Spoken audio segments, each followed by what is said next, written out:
أعوذ بالله من الشيطان الرجيم. بسم الله الرحمن الرحيم.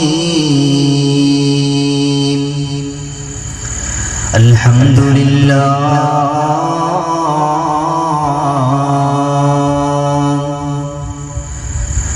الحمد لله الذي أنعم على الإيمان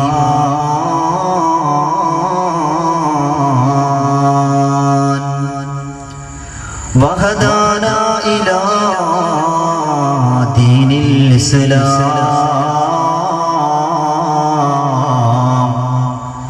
نصلي ونسلم على سيد الكونين والثقلين وعلى آله وأصحابه وأتباعه أجمعين. رب اشرح لي صدري ويسر لي أمري واحلل عقدة من لساني يفقه قولي.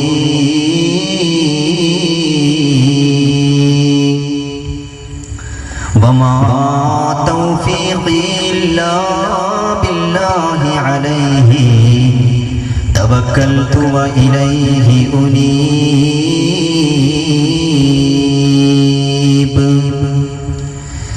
يا متكلم يا الله يا متكلم يا الله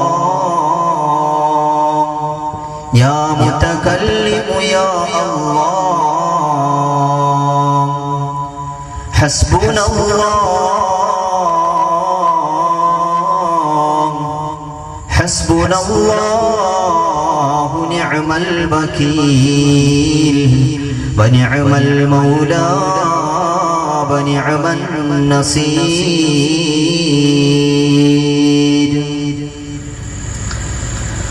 أعوذ بالله من الشيطان الرجيم. بسم الله الرحمن الرحيم. إن مثل عيسى عند الله كمثل آدم خلقه من تراب ثم قال له كن فيكون.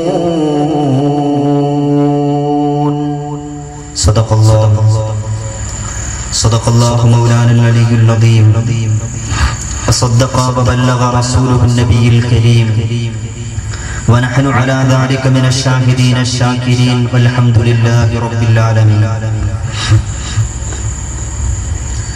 हरे मोमिनो तुम कहाँ सो गए हो, खुदा का ये कुरान लुटा जा रहा है. हवा आ रही है मदीने से तुमको इधर उधर की क्यों तो करें का रहा है. मुहम्मद के यारों पे ताना ज़नी है, बुरा सो बुरानो ये आदत नहीं है. वो शीशे में खुद अपना मुँह देखते हैं, बुरानो बुरानो नजर आ रहा है. हरे मोमिनो तुम कहाँ सो गए हो, खुदा का ये कुरान लुटा जा रहा है. आवाज़ आ रही है मदीने से तुमको इधर उधर की क्यों तो करें का रहा है. ഏറ്റവും സ്നേഹ ബഹുമാന ആദരവുകൾ നിറഞ്ഞ ആലിമീങ്ങളെ, മുത്തഅല്ലിമീങ്ങളെ,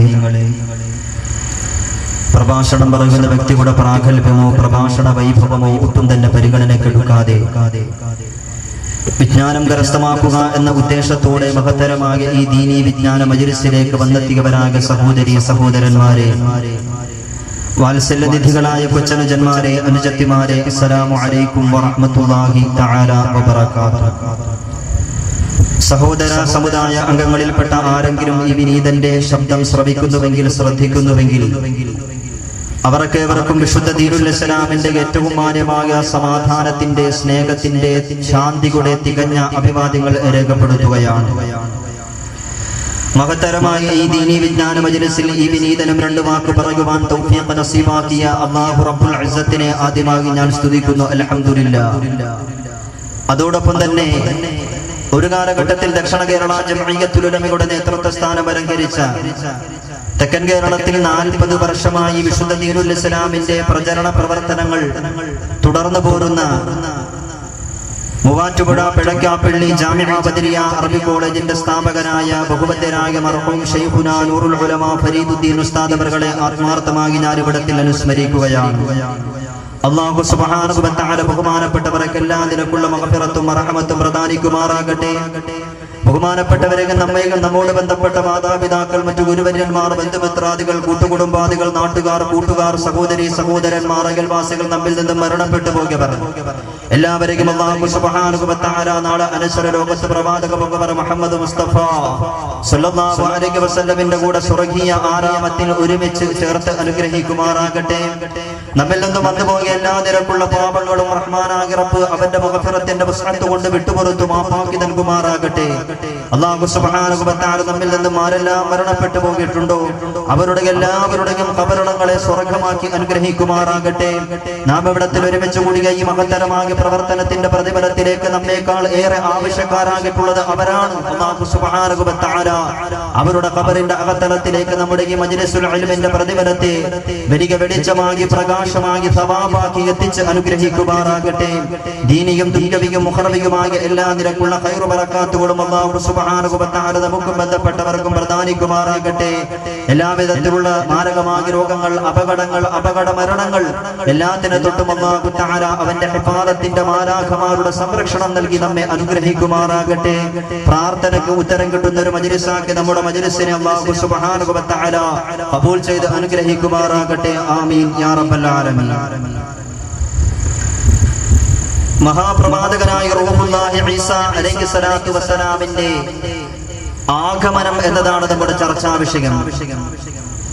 ഈസ നബി അലൈഹിസ്സലാത്തു വസ്സലാം എന്ന് കേൾക്കുമ്പോൾ നമ്മുടെയൊക്കെ മനസ്സിലേക്ക് കടന്നു വരുന്ന ഒരു ചോദ്യമുണ്ട്: എപ്പോഴാണ് ഈസ അലൈഹിസ്സലാത്തു വസ്സലാം വാനലോകത്ത് നിന്നും ഭൂമി ലോകത്തേക്ക് കടന്നു വരിക? ഈസ നബി അലൈഹിസ്സലാത്തു വസ്സലാം ആകാശലോകത്ത് നിന്നും ഭൂമി ലോകത്തേക്ക് എപ്പോഴാണ് കടന്നു വരിക എന്ന ഒരു ചോദ്യമാണ് സാധാരണഗതിയിൽ ഈസാ നബി എന്ന് കേൾക്കുമ്പോൾ നമ്മുടെ മനസ്സിലേക്ക് സ്ഥാനം പിടിക്കുന്നത്. പ്രത്യേകിച്ച് വർത്തമാനകാല സാഹചര്യത്തിൽ ഈസ നബി അലൈഹിസ്സലാത്തു വസ്സലാമിന്റെ വരവുമായി ബന്ധപ്പെട്ട് ഫേസ്ബുക്ക് പോലെയുള്ള, വാട്സപ്പ് പോലെയുള്ള സോഷ്യൽ മീഡിയകളിലൂടെ പല വാർത്തകളും പ്രചരിച്ചു കൊണ്ടിരിക്കുകയാണ്, പല വാർത്തകളും വ്യാപിച്ചു കൊണ്ടിരിക്കുകയാണ്.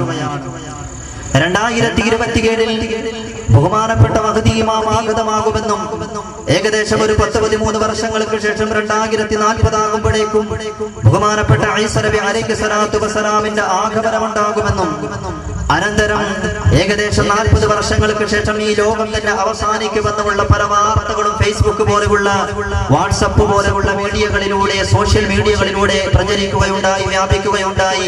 ഇതിനെ സംബന്ധിച്ച് പല ആളുകളും സംശയം ഉന്നയിച്ചു. ഇതൊക്കെ യാഥാർത്ഥ്യമാണോ, ഇതെത്രത്തോളം യാഥാർത്ഥ്യമാണ് എന്നതിനെ കുറിച്ച് പല ആളുകളും അതിനെ സംബന്ധിച്ച് സംശയം ഉന്നയിക്കുകയുണ്ടായി. എന്നാൽ എന്റെ പ്രിയപ്പെട്ട സഹോദരങ്ങളെ, എന്നെ കേൾക്കുന്ന സഹോദരിമാരെ, ഈസ നബി അലൈഹിസ്സലാത്തു വസ്സലാം എപ്പോഴാണ് വരിക? മഹ്ദി ഇമാം എപ്പോഴാണ് ആഗതനാവുക? ലോകം എപ്പോഴാണ് അവസാനിക്കുക എന്നതിനെ സംബന്ധിച്ച് കൃത്യമായി പ്രവചിക്കുക, പ്രഖ്യാപിക്കുക എന്നത് അപ്രാപ്യമായ, അസാധ്യമായ കാര്യമാണ്. കാരണം വിശുദ്ധമായ ഖുർആനും ഹദീസും ആ വിഷയത്തിൽ ഖണ്ഡിതമായ ഒരു അഭിപ്രായം പറഞ്ഞിട്ടില്ല എന്നതുകൊണ്ട് തന്നെ നമ്മുടെ വിഷയത്തിലേക്ക് നാം വരുമ്പോൾ ബഹുമാനപ്പെട്ട റൂഹുല്ലാഹി ഈസാ അലൈഹിസ്സലാത്തു വസ്സലാമിന്റെ അവതരണവുമായി ബന്ധപ്പെട്ട് കൃത്യമായ ഒരു പ്രവചനം നടത്തുക എന്നത് തീർത്തും നിരർത്ഥകമായ അസാധ്യമായ കാര്യമാണ്. കാരണം വിശുദ്ധമായ ഖുർആനും ഹദീസും ഈസാ നബി അലൈഹിസ്സലാത്തു വസ്സലാമിന്റെ അവതരണത്തെക്കുറിച്ച് ആഗമനത്തെക്കുറിച്ചും കൃത്യമായ ഒരു അവബോധം നമുക്ക് പകർന്നു നൽകുന്നില്ല. അതുകൊണ്ട് തന്നെ അത് അസാധ്യമായ കാര്യമാണ്. എങ്കിൽ തന്നെ മാതരവാക പ്രവാചകർ മുഹമ്മദ് മുസ്തഫ സല്ലല്ലാഹു അലൈഹി വസല്ലം പറഞ്ഞിട്ടുണ്ട്, ലോകത്ത് മഹദി ഇമാം എന്റെ കുടുംബക്കാരനായ മഹദി ഇമാമിന്റെ ആഗമനത്തിന് ശേഷമാണ് ഈസാ നബി അലൈഹിസ്സലാത്തു വസ്സലാം കടന്നു വരുന്നത് എന്ന് സയ്യിദുനാ വ മഹബൂബുനാ വ മഅശൂഖുനാ വ ഖുർറത്തു അയ്യുനിനാ വ തബറത്തു ഫുആദിനാ മുഹമ്മദ് മുസ്തഫ സല്ലല്ലാഹു അലൈഹി വസല്ലമിന്റെ ഹദീസിൽ നമുക്ക് കാണാം, മഹദി ഇമാം വന്നതിന് ശേഷം മാത്രമാണ് ഈസാ അലൈഹിസ്സലാത്തു വസ്സലാം വരികയുള്ളൂ എന്ന് പുണ്യ റസൂൽ മുഹമ്മദ് മുസ്തഫ സല്ലല്ലാഹു അലൈഹി വസല്ലം. ഇവിടെ നാം മനസ്സിലാക്കേണ്ട തിരിച്ചറിയേണ്ട ഒരു വസ്തുത, അള്ളാഹുവിന്റെ പ്രവാചകൻ പ്രവചിച്ച അഖില ലോകാടിസ്ഥാനത്തിലുള്ള മുഴുവൻ മുസ്ലിമീങ്ങളും പ്രതീക്ഷയോടെ കാത്തിരിക്കുന്ന മഹദി വിശ്വാസത്തെ ചൂഷണം ചെയ്ത് മുതലെടുപ്പ് നടത്താൻ വേണ്ടി ഞാൻ മഹദിയാണ് എന്ന് വാദിച്ചുകൊണ്ട് പല ആളുകളും ലോകത്തേക്ക് രംഗപ്രവേശനം ചെയ്തിട്ടുണ്ട്. ഈ കാലഘട്ടത്തിലും ഞാൻ മഹദിയാണ് എന്ന് വാദിച്ചുകൊണ്ട് പല ആളുകളും കടന്നു വന്നുകൊണ്ടിരിക്കുന്നു. ഹിജ്റ 514 മുഹമ്മദ് ബിൻ അബ്ദില്ലാ എന്ന വ്യക്തി കടന്നു വന്നു. എന്നിട്ട് അയാൾ പറഞ്ഞാൽ, മഹദി ഇമാമാണ്, നിങ്ങൾ എല്ലാവരും എന്നെ അംഗീകരിക്കാൻ തയ്യാറാകണം, എന്നെ ബൈഅത്ത് ചെയ്യുവാൻ, അനുധാവനം ചെയ്യുവാൻ വേണ്ടി തയ്യാറാകണമെന്ന്, അകപടിഞ്ഞ അനുധാവനം ചെയ്യുവാൻ വേണ്ടി തയ്യാറാക്കണമെന്ന് ഞാൻ മഹദി ഇമാമാണ് എന്ന് വാദിച്ചുകൊണ്ട് മുഹമ്മദ് ബിൻ അബ്ദില്ലാ കടന്നു വന്നപ്പോൾ ആളുകൾ ചോദിച്ചു, മുഹമ്മദ് ബിൻ അബ്ദില്ലാ, നീ മഹദി ഇമാമാണ് എന്ന് പറയുന്നത്, പക്ഷേ മഹദി ഇമാമാണ് എന്ന് നീ വാദിക്കുമ്പോഴും നീ മഹദിയാണ് എന്ന് സ്ഥിരീകരിക്കുന്ന എന്ത് തെളിവാണ് നിന്റെ കയ്യിലുള്ളത് എന്ന് മുഹമ്മദ് ബിൻ അബ്ദില്ലയോട് ആളുകൾ ചോദിച്ചു. ഉടൻ തന്നെ മുഹമ്മദ് ബിൻ അബ്ദില്ല പറഞ്ഞു, ഞാൻ മഹദി ഇമാമാണ് എന്ന് പറയുമ്പോൾ നിങ്ങൾ എന്തുകൊണ്ടാണ് വിശ്വസിക്കാത്തത്? ഖബറിന്റെ അകത്തളത്തിൽ കഴിയുന്ന മരിച്ചു മണ്ണായിരിക്കുന്ന ആളുകൾ വരെ ഞാൻ മഹദി ഇമാമാണ് എന്ന് അംഗീകരിക്കുമെന്ന് എനിക്ക് ഉറപ്പുണ്ട് എന്ന് അദ്ദേഹം വാദിക്കുകയും തന്റെ കൂടെ ഉണ്ടായിരുന്ന താൻ മഹദി ഇമാമാണ് എന്ന് വാദിച്ചപ്പോൾ വിശ്വസിക്കുവാൻ തൊട്ടപ്പുറത്തുള്ള ഖബർസ്ഥാനിലേക്ക് കൂട്ടിക്കൊണ്ടുപോയി തൊട്ടപ്പുറത്തുള്ള പള്ളിക്കാട്ടിലേക്ക് എത്തിയതിനു ശേഷം അദ്ദേഹം ആദ്യം കണ്ടതായ ഖബറിന്റെ അരികിൽ ചെന്ന് നിന്നുകൊണ്ട് ചോദിച്ചു, ഓ ഖബറിൽ കിടക്കുന്ന മനുഷ്യ, മുഹമ്മദ് ബിൻ അബ്ദില്ലാ എന്ന ഈ ഞാൻ മഹദിയാണ് എന്ന് നീ സാക്ഷ്യം വഹിക്കുന്നുണ്ടോ? ഉടൻ തന്നെ ഖബറിന്റെ അകത്തളത്തിൽ നിന്നും ഒരു ശബ്ദം കേട്ടു, അന്തൽ മഹദിയുൽ മഅസൂം, താങ്കൾ തന്നെയാണ് മഹദി ഇമാം, താങ്കൾ തന്നെയാണ് മഹദി ഇമാം. അങ്ങനെ ഓരോരോ ഖബറിന്റെ അരികിലൂടെ അദ്ദേഹം നടന്നു. ഓരോരോ ഖബറിന്റെ അരികിൽ ചെന്നുകൊണ്ട് ഇതേ ചോദ്യം ആവർത്തിച്ചപ്പോൾ ഖബറിന്റെ അകത്തളത്തിൽ നിന്നും സമാനമായ പ്രതികരണമാണ് ഉണ്ടായത്, അന്തൽ മഹദിയുൽ മഅസൂം, അന്തൽ മഹദിയുൽ മഅസൂം, അന്തൽ മഹദിയുൽ മഅസൂം, താങ്കൾ തന്നെയാണ് അന്ത്യദിനത്തിന്റെ അടയാളത്തിന്റെ ഭാഗമായി അവതരിക്കുമെന്ന് അന്ത്യപ്രവാചകർ മുഹമ്മദ് മുസ്തഫ സല്ലല്ലാഹു അലൈഹി വസല്ലം പറഞ്ഞ മഹദി ഇമാം താങ്കൾ തന്നെയാണ് മുഹമ്മദ് ബിൻ അബ്ദില്ലാ എന്നുകൊണ്ട് പറഞ്ഞുകൊണ്ട് ഓരോ ഖബറിന്റെ അകത്തളത്തിൽ നിന്നും പ്രതികരണമുണ്ടായി. ബഹുമാനപ്പെട്ട പ്രവാചകർ മുഹമ്മദ് മുസ്തഫ സല്ലല്ലാഹു അലൈഹി വസല്ലമിന്റെ പിൻഗാമിയായി കടന്നു വന്ന മഹദി ഇമാം താങ്കൾ തന്നെയാണ് എന്ന് മുഹമ്മദ് ബിൻ അബ്ദില്ലാ ആ സമൂഹത്തോട് വിളിച്ചു പറയുകയും അങ്ങനെ ഖബറാളികളെ കൊണ്ട് വിളിച്ചു പറയിപ്പിക്കുകയും ചെയ്തു. ആളുകൾ എല്ലാവരും അത്ഭുതപ്പെട്ടു പോയി. സ്വാഭാവികമായും അത്ഭുതപ്പെട്ടു പോകുമല്ലോ, ആശ്ചര്യപ്പെട്ടു പോകുമല്ലോ. കാരണം കൈതക്കാട് മുസ്ലിം ജമാഅത്തിന്റെ ഖബർസ്ഥാനിലേക്ക് ഒരു മനുഷ്യൻ കടന്നു വന്നിട്ട് മരിച്ചു കിടക്കുന്ന നമ്മുടെ കാരണവന്മാരുമായി സംസാരിച്ചാൽ നാമുമാണെങ്കിലും അത്ഭുതപ്പെട്ടു പോകും, ആശ്ചര്യത്തോടെ നിന്ന് പോകും. എന്നതുപോലെ മുഹമ്മദ് ബിൻ അബ്ദില്ലയുടെ ഇത്തരത്തിലുള്ള സമീപനം കണ്ടപ്പോൾ, നിലപാട് കണ്ടപ്പോൾ ഇവരെല്ലാവരും അത്ഭുതപ്പെട്ടു പോയി. എന്റെ പ്രിയപ്പെട്ട സഹോദരങ്ങളെ, മുഅ്മിനീങ്ങളെ, എന്നാൽ യഥാർത്ഥത്തിൽ ഇത് മുഹമ്മദ് ബിൻ അബ്ദില്ലാ എന്ന ആ മനുഷ്യന്റെ ഒരു തന്ത്രം മാത്രമായിരുന്നു. യഥാർത്ഥത്തിൽ ഖബറിൽ കിടന്ന് സംസാരിച്ചത് മരിച്ചുപോയ ആളുകളായിരുന്നില്ല. പിന്നെയോ മുഹമ്മദ് ബിൻ അബ്ദില്ലാ തന്റെ അനുയായികളെയെല്ലാം വിളിച്ചു ചേർത്തു, തന്റെ അനുയായികളെല്ലാം വിളിച്ചുകൂട്ടി. എന്നിട്ട് പറഞ്ഞു, ഓ എന്റെ അനുയായി വൃന്ദമേ, ഞാൻ മഹദി ഇമാമാണ് എന്ന് വാദിച്ചപ്പോൾ നിങ്ങൾ എല്ലാവരും അംഗീകരിക്കാൻ തയ്യാറായി. പക്ഷേ ഈ നാട്ടിൽ പല ആൾക്കാരും അംഗീകരിക്കാൻ തയ്യാറായിട്ടില്ല. അതുകൊണ്ട് അവരെ കൂടി നമ്മുടെ മഹദി വിശ്വാസത്തിലേക്ക് കൊണ്ടുവരാൻ വേണ്ടി ഞാനൊരു തന്ത്രം പ്രയോഗിക്കാൻ പോവുകയാണ്. നിങ്ങൾ എല്ലാവരും തൊട്ടപ്പുറത്തുള്ള ഖബർസ്ഥാനിലേക്ക് കടന്നു ചെന്നിട്ട് ആ ഖബറിന്റെ അകത്തളങ്ങളിൽ ഇറങ്ങിയിരിക്കണം. ഞാൻ മഹദിയാണ് എന്ന് നിങ്ങൾ സാക്ഷ്യം വഹിക്കുന്നുണ്ടോ എന്ന് ചോദിച്ചുകൊണ്ട് നിങ്ങൾ ഒളിച്ചിരിക്കുന്ന ഇറങ്ങിയിരിക്കുന്ന ഖബറിന്റെ അരികിലേക്ക് ഞാൻ സമീപിക്കുമ്പോൾ അന്തൽ മഹദിയുൽ മഅസൂം എന്ന് നിങ്ങൾ പറയണമെന്ന് തങ്ങളുടെ അനുയായികളെ പറഞ്ഞേൽപ്പിക്കുകയും അനന്തരമാണ് അദ്ദേഹം ഖബറിന്റെ അരികിലേക്ക് ചെന്നത് യഥാർത്ഥത്തിൽ എന്റെ പ്രിയപ്പെട്ട മുഅ്മിനീങ്ങളെ മരിച്ചു കിടന്ന ആളുകളായിരുന്നില്ല ഖബറിന്റെ അകത്തളത്തിൽ നിന്ന് സംസാരിച്ചത്. പിന്നെയോ ജീവിച്ചിരുന്ന അദ്ദേഹത്തിന്റെ അനുയായികളെ കൊണ്ടുപോയി ഖബറിന്റെ ഉള്ളിൽ കൊണ്ടുപോയി ഒളിപ്പിച്ചിരുത്തിയിട്ട് അദ്ദേഹം നടത്തിയ ഒരു തന്ത്രപ്രയോഗം മാത്രമായിരുന്നു അത്. എന്റെ പ്രിയപ്പെട്ട മുഅ്മിനീങ്ങളെ ഇങ്ങനെ പല ആളുകളും ഞാൻ മഹദി ഇമാമാണ് എന്ന് വാദിച്ചുകൊണ്ട് ലോകത്തേക്ക് രംഗപ്രവേശനം ചെയ്തിട്ടുണ്ട്. വർത്തമാന സമൂഹത്തിലും ഞാൻ മഹദി ഇമാമാണ് എന്ന് വാദിച്ചുകൊണ്ട് പല ആളുകളും കടന്നു വന്നുകൊണ്ടിരിക്കുന്നു. നമ്മുടെ പറവൂർ പ്രദേശത്ത് ഒരു ഷെയ്ഖ് വന്നിട്ടുണ്ട്. അയാൾ പറഞ്ഞത് എന്താണ്? ഞാൻ മഹദി ഇമാമാണ്. 1600 ഏടുകൾ അല്ലാഹു സുബ്ഹാനഹു വ തആല എനിക്ക് നൽകിയിട്ടുണ്ട്. ഞാൻ മക്കയിലേക്ക് പോകാൻ പോവാണ്. ലോകത്തെ ആകമാനം വിപ്ലവം സൃഷ്ടിക്കാൻ എനിക്ക് സമയമായി എന്നൊക്കെയാണ് അയാൾ പറയുന്നത്.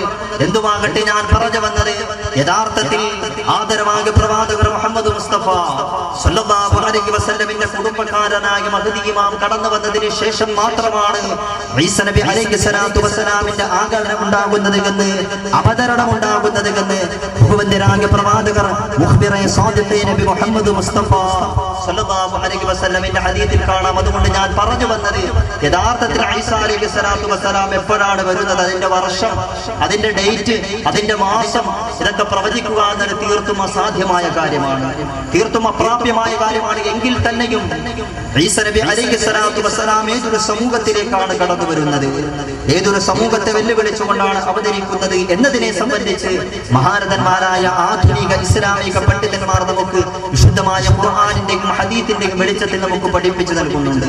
അത് നമുക്ക് മനസ്സിലാക്കണമെങ്കിൽ ആമുഖമാക്കി ചില വിഷയങ്ങൾ നാം മനസ്സിലാക്കേണ്ടതുണ്ട്. അല്ലാഹുവിന്റെ പ്രവാചകന്മാരെ വിശുദ്ധ ദീനുൽ ഇസ്ലാമിന്റെ പ്രബോധന ദൗത്യത്തിന് വേണ്ടി പറഞ്ഞയക്കുമ്പോൾ ഏതൊരു സമൂഹത്തിലേക്കാണോ നിയോഗിക്കുന്നത്, ആ സമൂഹം ഏതൊരു മേഖലയിലാണോ, ഏതൊരു രംഗത്താണോ കഴിവുകൾ തെളിയിച്ചിട്ടുള്ളത്, അതിനേക്കാൾ വലിയ കഴിവുകൾ സമ്മാനിച്ചുകൊണ്ടായിരിക്കും പ്രവാചകന്മാരെ അല്ലാഹു സുബ്ഹാനഹു വ തആല നിയോഗിക്കുക. ഉദാഹരണമായി പറഞ്ഞാൽ ബഹുമാനപ്പെട്ട കലീമുല്ലാഹി മൂസ അലൈഹി സ്വലാത്തു വസ്സലാമിന്റെ ചരിത്രം നമുക്കറിയാം. ഏറ്റവും വലിയ സാഹിര്യങ്ങളുള്ള, മായാജാല വിദ്യകളുള്ള ഒരു കാലഘട്ടത്തെ ഒന്നാകെ ആവാഹിച്ച ഒരു സമൂഹത്തിന്റെ മധ്യത്തിലേക്കാണ് ബഹുമാനപ്പെട്ട കലീമുല്ലാഹി മൂസ അലൈഹി സ്വലാത്തു വസ്സലാമിനെ അല്ലാഹു സുബ്ഹാനഹു വ തആല ദീനുൽ ഇസ്ലാമിന്റെ ദഅവത്തിന്റെ അമലുമായി പറഞ്ഞയക്കുന്നത്. ബഹുമാനപ്പെട്ട മൂസ നബിയെ പറഞ്ഞയച്ചപ്പോൾ വെറുതെ പറഞ്ഞയച്ചില്ല. പിന്നെയോ മൂസാ നബിയുടെ കയ്യിൽ ഒരു വടി കൊടുത്തു, ഒരു വടിയും കൊടുത്തേൽപ്പിച്ചു. ആ വടിയുടെ പ്രത്യേകത എന്താണ്? വിശുദ്ധ ഖുർആൻ പറഞ്ഞതുപോലെ ആ വടി നിലത്തേക്ക് വെച്ചാൽ അത് വലിയൊരു പാമ്പായി മാറും. അങ്ങനെയുള്ള ഒരു വടിയും നൽകിക്കൊണ്ടായിരുന്നു ബഹുമാനപ്പെട്ട കലീമുല്ലാഹി മൂസ അലൈഹി സ്വലാത്തു വസ്സലാമിനെ പറഞ്ഞു വെച്ചത്. മൂസ നബി അലൈഹി സ്വലാത്തു വസ്സലാം ഏറ്റവും വലിയ അഹങ്കാരികളായിരുന്ന മായാജാല വിദ്യകൾ ഞങ്ങളെ പരാജയപ്പെടുത്തുവാനും ഞങ്ങളെ തോൽപ്പിക്കുവാനും ഞങ്ങളെ കമച്ചു വെക്കുവാനും ആർക്കും സാധിക്കുകയില്ല എന്ന് പറഞ്ഞ അഹങ്കാരത്തോടെ നിന്ന ആ സമൂഹത്തിന്റെ മധ്യത്തിലേക്ക് ബഹുമാനപ്പെട്ട മൂസ നബി അലൈഹി സ്വലാത്തു വസ്സലാം കടന്നു വന്നിട്ട് ആ വടി അങ്ങ് സമർപ്പിക്കുമ്പോൾ അത് വലിയൊരു പാമ്പായി മാറി. അവരെല്ലാവരും അത്ഭുതപ്പെട്ടു പോയി. മൂസയാണ് ലോകത്തെ ഏറ്റവും വലിയ അത്ഭുതം പ്രകടിപ്പിക്കുന്ന വ്യക്തി എന്ന് അവർ അംഗീകരിക്കുകയും വിശ്വസിക്കുകയും എല്ലാ നിലക്കും അംഗീകരിക്കുകയും ചെയ്തു. ഇത് റബ്ബിന്റെ ഒരു തീരുമാനമാണ്. അല്ലാഹു സുബ്ഹാനഹു വ തആല വിശുദ്ധ ദീനുൽ ഇസ്ലാമിന്റെ പ്രബോധന ദൗത്യത്തിന് വേണ്ടി പ്രവാചകന്മാരെ പറഞ്ഞേക്കുമ്പോൾ ഏതൊരു സമൂഹത്തിലേക്കാണോ പ്രവാചകന്മാരെ നിയോഗിക്കുന്നത്, ആ സമൂഹം ഏതൊരു മേഖലയിലാണോ മികച്ചു നിൽക്കുന്നത്, അതിനേക്കാൾ വലിയ കഴിവുകൾ സമ്മാനിച്ചുകൊണ്ടായിരിക്കും അല്ലാഹു സുബ്ഹാനഹു വ തആല പ്രവാചകന്മാരെ പറഞ്ഞേക്കുക. ബഹുമാനപ്പെട്ട റൂഹുല്ലാഹി ഈസ അലൈഹി സ്വലാത്തു വസ്സലാമിന്റെ അവതരണവും വ്യത്യസ്തമായിരുന്നില്ല. ഏറ്റവും വലിയ വൈദ്യശാസ്ത്രകാരന്മാർ ഞങ്ങളാണ് എന്ന് പറഞ്ഞ് അഹങ്കരിച്ചിരുന്ന ഒരു സമൂഹത്തിന്റെ മധ്യത്തിലേക്ക് അല്ലാഹു സുബ്ഹാനഹു വ തആല ദീനുൽ ഇസ്ലാമിന്റെ പ്രബോധന ദൗത്യ നിർവഹണത്തിന്റെ ഭാഗമായി റൂഹുല്ലാഹി ഈസ അലൈഹി സ്വലാത്തു വസ്സലാമിനെ പറഞ്ഞേക്കുമ്പോൾ എന്റെ പ്രിയപ്പെട്ട മുഅ്മിനീങ്ങളെ, ഈസാ നബി അലൈഹി സ്വലാത്തു വസ്സലാമിന് വൈദ്യശാസ്ത്രത്തിൽ വലിയ അഗ്രേസരത, വലിയ അഗ്രഗണ്യത അല്ലാഹു സുബ്ഹാനഹു വ തആല സമ്മാനിച്ചു. ഉബരിഹുൽ അക്ബറ വൽ അബ്റസ വഹയിൽ മൗതാ ബിഇദ്നില്ലാഹ് വഉനബ്ബിഉകും ബിമാ തഅകുലൂന വമാ തദഖറൂൻ. വിശുദ്ധമായ ഖുർആൻ. ബഹുമാനപ്പെട്ട ഈസാ നബി അലൈഹി സ്വലാത്തു വസ്സലാം ആ സമൂഹം ചെറിയ ചെറിയ രോഗങ്ങൾക്ക് ശമനം നൽകുമ്പോൾ, കൊച്ചു കൊച്ചു രോഗങ്ങൾ ഭേദപ്പെടുത്തി നൽകുമ്പോൾ ഈസാ പ്രവാചകർ എല്ലാ നിലക്കും മാരകമായ രോഗങ്ങൾക്ക് ശമനം നൽകാൻ കഴിവുള്ള വലിയൊരു ഡോക്ടറായിരുന്നു, വലിയൊരു വൈദ്യനായിരുന്നു എന്ന് വിശുദ്ധമായ ഖുർആൻ പറയുകയാണ്.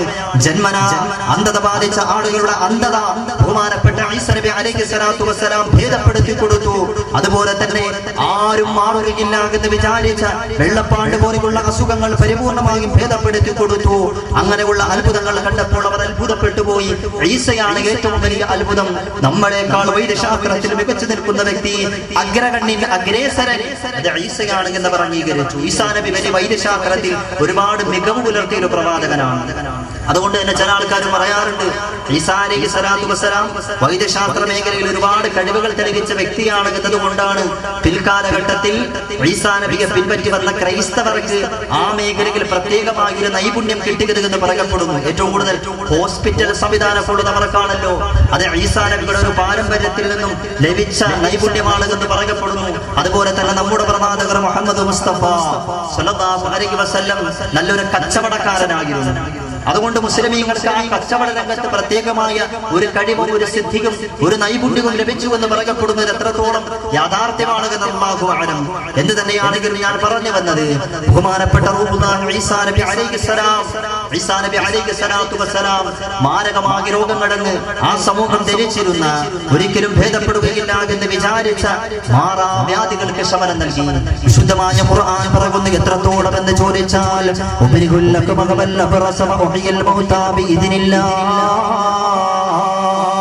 മരിച്ചു കിടക്കുന്ന വ്യക്തിയുടെ അരികിലേക്ക് ഈസാ അലൈഹി സ്വലാത്തു വസ്സലാം കടന്നു ചെന്നിട്ട് എല്ലാ നിരക്കും മരണം സംഭവിച്ച വ്യക്തിക്ക് ജീവൻ നൽകുവാൻ കഴിവുള്ള അത്യത്ഭുതകരമായ അമാനുഷികമായ സിദ്ധി ഈസാ പ്രവാചകർക്ക് അല്ലാഹു റബ്ബു സുബ്ഹാനഹു വ തആല നൽകിയിരുന്നു.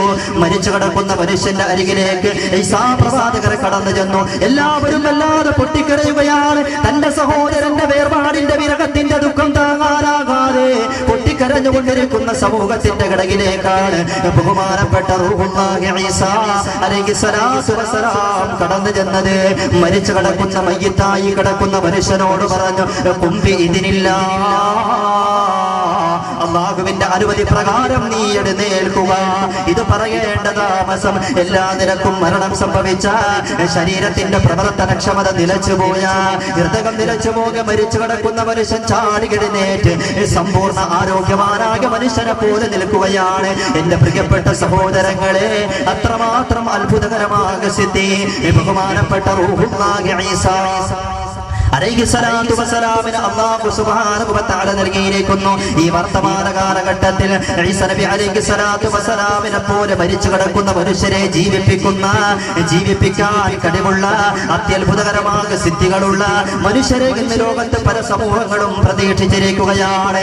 1924 മാർച്ച് മാസം 14-ാം തീയതി അഖില ലോകാടിസ്ഥാനത്തിൽ കമ്മ്യൂണിസ്റ്റ് പ്രസ്ഥാനത്തിന്റെ നേതാവായി വിലയിരുത്തപ്പെടുന്ന ലെനിൻ മരണപ്പെട്ടു. സഹോദരങ്ങളെ, ഏകദേശം 19 വർഷങ്ങൾക്ക് മുമ്പ് മരണപ്പെട്ടു പോയ ലെനിൻ എന്ന ആ നേതാവിന്റെ ഭൗതിക ശരീരം ഇന്നും കൊണ്ടുപോയി മറമാടിയിട്ടില്ല, കുഴിമാടത്തിലേക്ക് വെച്ച് അടക്കം ചെയ്തിട്ടില്ല. 1969 സെപ്റ്റംബർ മാസം 2-ാം തീയതി കമ്മ്യൂണിസ്റ്റ് പ്രസ്ഥാനത്തിന്റെ മറ്റൊരു നേതാവായിരുന്ന ഹോച്ചിമിൻ മരണപ്പെട്ടു. ഏകദേശം 10-40 വർഷങ്ങൾക്ക് അപ്പുറത്ത് മരണപ്പെട്ടു പോയ ആ നേതാവിന്റെയും ഭൗതിക ശരീരം കൊണ്ടുപോയി മറമാടിയിട്ടില്ല, കുഴിമാടത്തിലേക്ക് വെച്ച് അടക്കം ചെയ്തിട്ടില്ല. അവരുടെ ശരീരങ്ങൾ സംരക്ഷിക്കപ്പെട്ടു പോരുകയാണ്. ആധുനിക വൈദ്യശാസ്ത്രത്തിന്റെ പ്രത്യേകമായ സംവിധാനങ്ങൾ ഉപയോഗിച്ചുകൊണ്ട് അടുകാതെ ദ്രവിക്കാതെ കേടുപാടുകൾ സംഭവിക്കാതെ സംരക്ഷിക്കപ്പെട്ടു പോരുകയാണ്. എന്തിനു വേണ്ടിയാ സംരക്ഷിക്കപ്പെടുന്നത് എന്നറിയുമോ? ആ ഇരു നേതാക്കന്മാരുടെയും അനുയായികൾ പറയുന്നു, ഇനി ലോകത്തേക്ക് മരിച്ചു കിടക്കുന്ന മനുഷ്യനെ ജീവിപ്പിക്കാൻ കഴിവുള്ള ഏതെങ്കിലും വ്യക്തികൾ കടന്നു വന്നാൽ ഞങ്ങളുടെ നേതാക്കന്മാർക്ക് ഞങ്ങൾ ജീവൻ നൽകും. ഞങ്ങളുടെ നേതാക്കന്മാർ മരിച്ചു പോകേണ്ടവരല്ല, അവർ നശിച്ചു പോകേണ്ടവരല്ല. ഇനിയും ഒരുപാട് സിദ്ധാന്തങ്ങൾ ലോകത്തിന് പഠിപ്പിക്കേണ്ടവരാണ്. ഇനിയും ഒരുപാട് തത്വങ്ങൾ ലോകത്തിന് പകർന്നേകേണ്ടവരാണ്.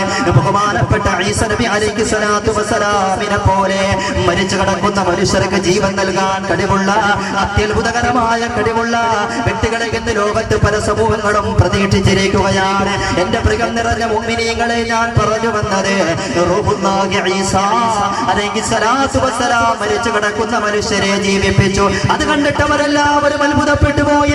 ഏറ്റവും വലിയ വൈദ്യശാസ്ത്രകാരന്മാർ ഞങ്ങളാണെന്ന് പറഞ്ഞ അഹങ്കാരത്തോടെ അഹംഭാവത്തോടെ പറഞ്ഞ ആ സമൂഹം പറഞ്ഞു, അല്ല അല്ല, ഞങ്ങളല്ല.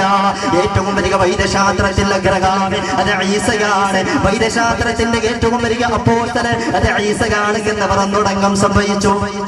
അവർ ഒന്നടങ്കം സമ്മതിച്ചു. എന്റെ പ്രിയപ്പെട്ട സഹോദരങ്ങളെ, ഇത് റബ്ബിന്റെ ഒരു തീരുമാനമാണ്. അല്ലാഹു റബ്ബ് സുബ്ഹാനഹു വ തആല വിശുദ്ധ ദീനുൽ ഇസ്ലാമിന്റെ പ്രബോധന ദൗത്യത്തിന് വേണ്ടി പ്രവാചകന്മാരെ പറഞ്ഞേക്കുമ്പോൾ ഏതൊരു സമൂഹത്തിലേക്കാണോ പ്രവാചകന്മാരെ നിയോഗിക്കുന്നത്, ആ സമൂഹം ഏതൊരു രംഗത്താണോ ഏതൊരു മേഖലയിലാണോ കഴിവുകൾ തെളിയിച്ചിരിക്കുന്നത്, അതിനേക്കാൾ വലിയ കഴിവുകൾ സമ്മാനിച്ചുകൊണ്ടായിരിക്കും പ്രവാചകന്മാർ കടന്നു വരിക. നമ്മുടെ പ്രവാചകനായ മുഹമ്മദ് മുസ്തഫ സല്ലല്ലാഹു അലൈഹി വസല്ലമിന്റെ അവതരണവും വ്യത്യസ്തമായിരുന്നില്ല. ഏറ്റവും വലിയ സാഹിത്യകാരന്മാർ ഞങ്ങളാണ് എന്ന അഹങ്കാരത്തോടെ പറഞ്ഞ അറബ് സമൂഹത്തിന്റെ കിടകിലേക്കാണ് വിധങ്ങൾ കടന്നു വരുന്നത്. അള്ളാന്റെ വിശുദ്ധമായ ഖുർആൻ ഓതി കേൾപ്പിച്ചുകൊണ്ട് ആ അറബ് സമൂഹത്തെ ഒന്നാകെ വെല്ലുവിളിക്കുകയാണ്. ഇൻകുന്തും ഫീ റൈബിൻ മിമ്മാ നസ്സൽനാ അലാ അബ്ദിനാ ഫഅ്തു ബിസൂറത്തിൻ മിൻ മിത്ലി വദഉ ശുഹദാഅകും മിൻ ദൂനില്ലാഹി ഇൻകുന്തും സാദിഖീൻ. ഏറ്റവും വലിയ സാഹിത്യകാരന്മാരെന്ന് പറഞ്ഞ് അഹങ്കരിക്കുന്ന അറബ് നേതാക്കന്മാരെ നിങ്ങൾക്ക് കഴിയുമോ വിശുദ്ധമായ ഖുർആൻ പോലൊരു ഗ്രന്ഥം കൊണ്ടുവരാൻ? ഖുർആനിനോട് തത്തുല്യമാകി നിൽക്കുന്ന, ഖുർആനിനെ പരാജയപ്പെടുത്താൻ കഴിയുന്ന ഒരു സാഹിത്യകൃതി രചിക്കുവാൻ നിങ്ങൾക്ക് സാധിക്കുമോ? സഹോദരങ്ങളെ, മക്കയിലെ കുഫാറുകളൊന്നാകെ പരിശ്രമിച്ചു. അബൂജഹലിനെ പോലെയുള്ള, ഉഖബത്തിനെ പോലെയുള്ള, ശൈബത്തിനെ പോലെയുള്ള, നദറുബിനെ ഹാരിസിനെ പോലെയുള്ള, സമ്അത്തിനെ പോലെയുള്ള, അബുൽ ബഹ്തരിയെ പോലെയുള്ള മക്ക കുഫാറുകളൊന്നാകെ വിശുദ്ധ ഖുർആനിന്റെ സാഹിത്യത്തെ പരാജയപ്പെടുത്തുന്നതിലേക്ക് ഒരു സാഹിത്യ ഗ്രന്ഥം കൊണ്ടുവരാൻ വേണ്ടി പരിശ്രമിച്ചു. പക്ഷെ അവർക്ക് സാധിച്ചില്ല. അവർ റബ്ബേ പരാജയപ്പെട്ടു പോയി. ഇത് റബ്ബിന്റെ തീരുമാനമാണ്. അവർ അംഗീകരിച്ചു. ഏറ്റവും വലിയ സാഹിത്യം വിശുദ്ധ ഖുർആനാണ്. ഖുർആനിന്റെ സാഹിത്യത്തിന്റെ മുമ്പിൽ അറബ് സാഹിത്യത്തിന് പിടിച്ചു നിൽപ്പില്ല. ലോകത്തൊരു സാഹിത്യത്തിനും പിടിച്ചു നിൽപ്പില്ല. മക്കയിലുള്ള കുഫാറുകൾക്ക് മുശ്രിക്കീങ്ങൾക്ക് അംഗീകരിക്കേണ്ടി വന്നു. സഹോദരങ്ങളെ, ഇത് റബ്ബിന്റെ ഒരു തീരുമാനമാണ്. ഇത് അല്ലാഹു സുബ്ഹാനഹു വ തആലയുടെ ഒരു തീരുമാനമാണ്. ഓരോരോ സമൂഹങ്ങളെ വെല്ലുവിളിച്ചുകൊണ്ട് പ്രവാചകന്മാർ കടന്നു വരിക. ഇനി ഏതൊരു സമൂഹത്തിലേക്ക് ഈസ നബി അലൈഹിസ്സലാത്തു വസ്സലാം വരുന്നതെന്നറിയുമോ? ഏതൊരു സമൂഹത്തെ വെല്ലുവിളിച്ചുകൊണ്ട് ഈസ പ്രവാചകർ അവതരിക്കുന്നത് എന്നറിയുമോ? വിശുദ്ധ ദീനുൽ ഇസ്ലാമിനെയും ഇസ്ലാമിന്റെ പ്രതിനിധികളായ മുസ്ലിമീങ്ങളെയും നിഷ്കാസനം ചെയ്യാൻ വേണ്ടി, ഉന്മൂലനം ചെയ്യാൻ വേണ്ടി, നശിപ്പിക്കാൻ വേണ്ടി പരിശ്രമിച്ചുകൊണ്ടിരിക്കുന്ന ലോകത്തെ ഇസ്ലാമിന്റെ മുഴുവൻ ശത്രുക്കളെയും വെല്ലുവിളിച്ചുകൊണ്ടാണ് നുസൂലു ഈസ നബി അലൈഹിസ്സലാത്തു വസ്സലാം കടന്നു വരുന്നത് എന്ന് അല്ലാഹുവിന്റെ വിശുദ്ധ ഖുർആനിന്റെയും പ്രവാചകന്റെ ഹദീസിന്റെയും ആഴങ്ങളിൽ പഠന പര്യവേക്ഷണം നടത്തിക്കൊണ്ട് ആധുനിക ഇസ്ലാമിക പണ്ഡിതന്മാർ നമുക്ക് പഠിപ്പിച്ചു നൽകുകയാണ്.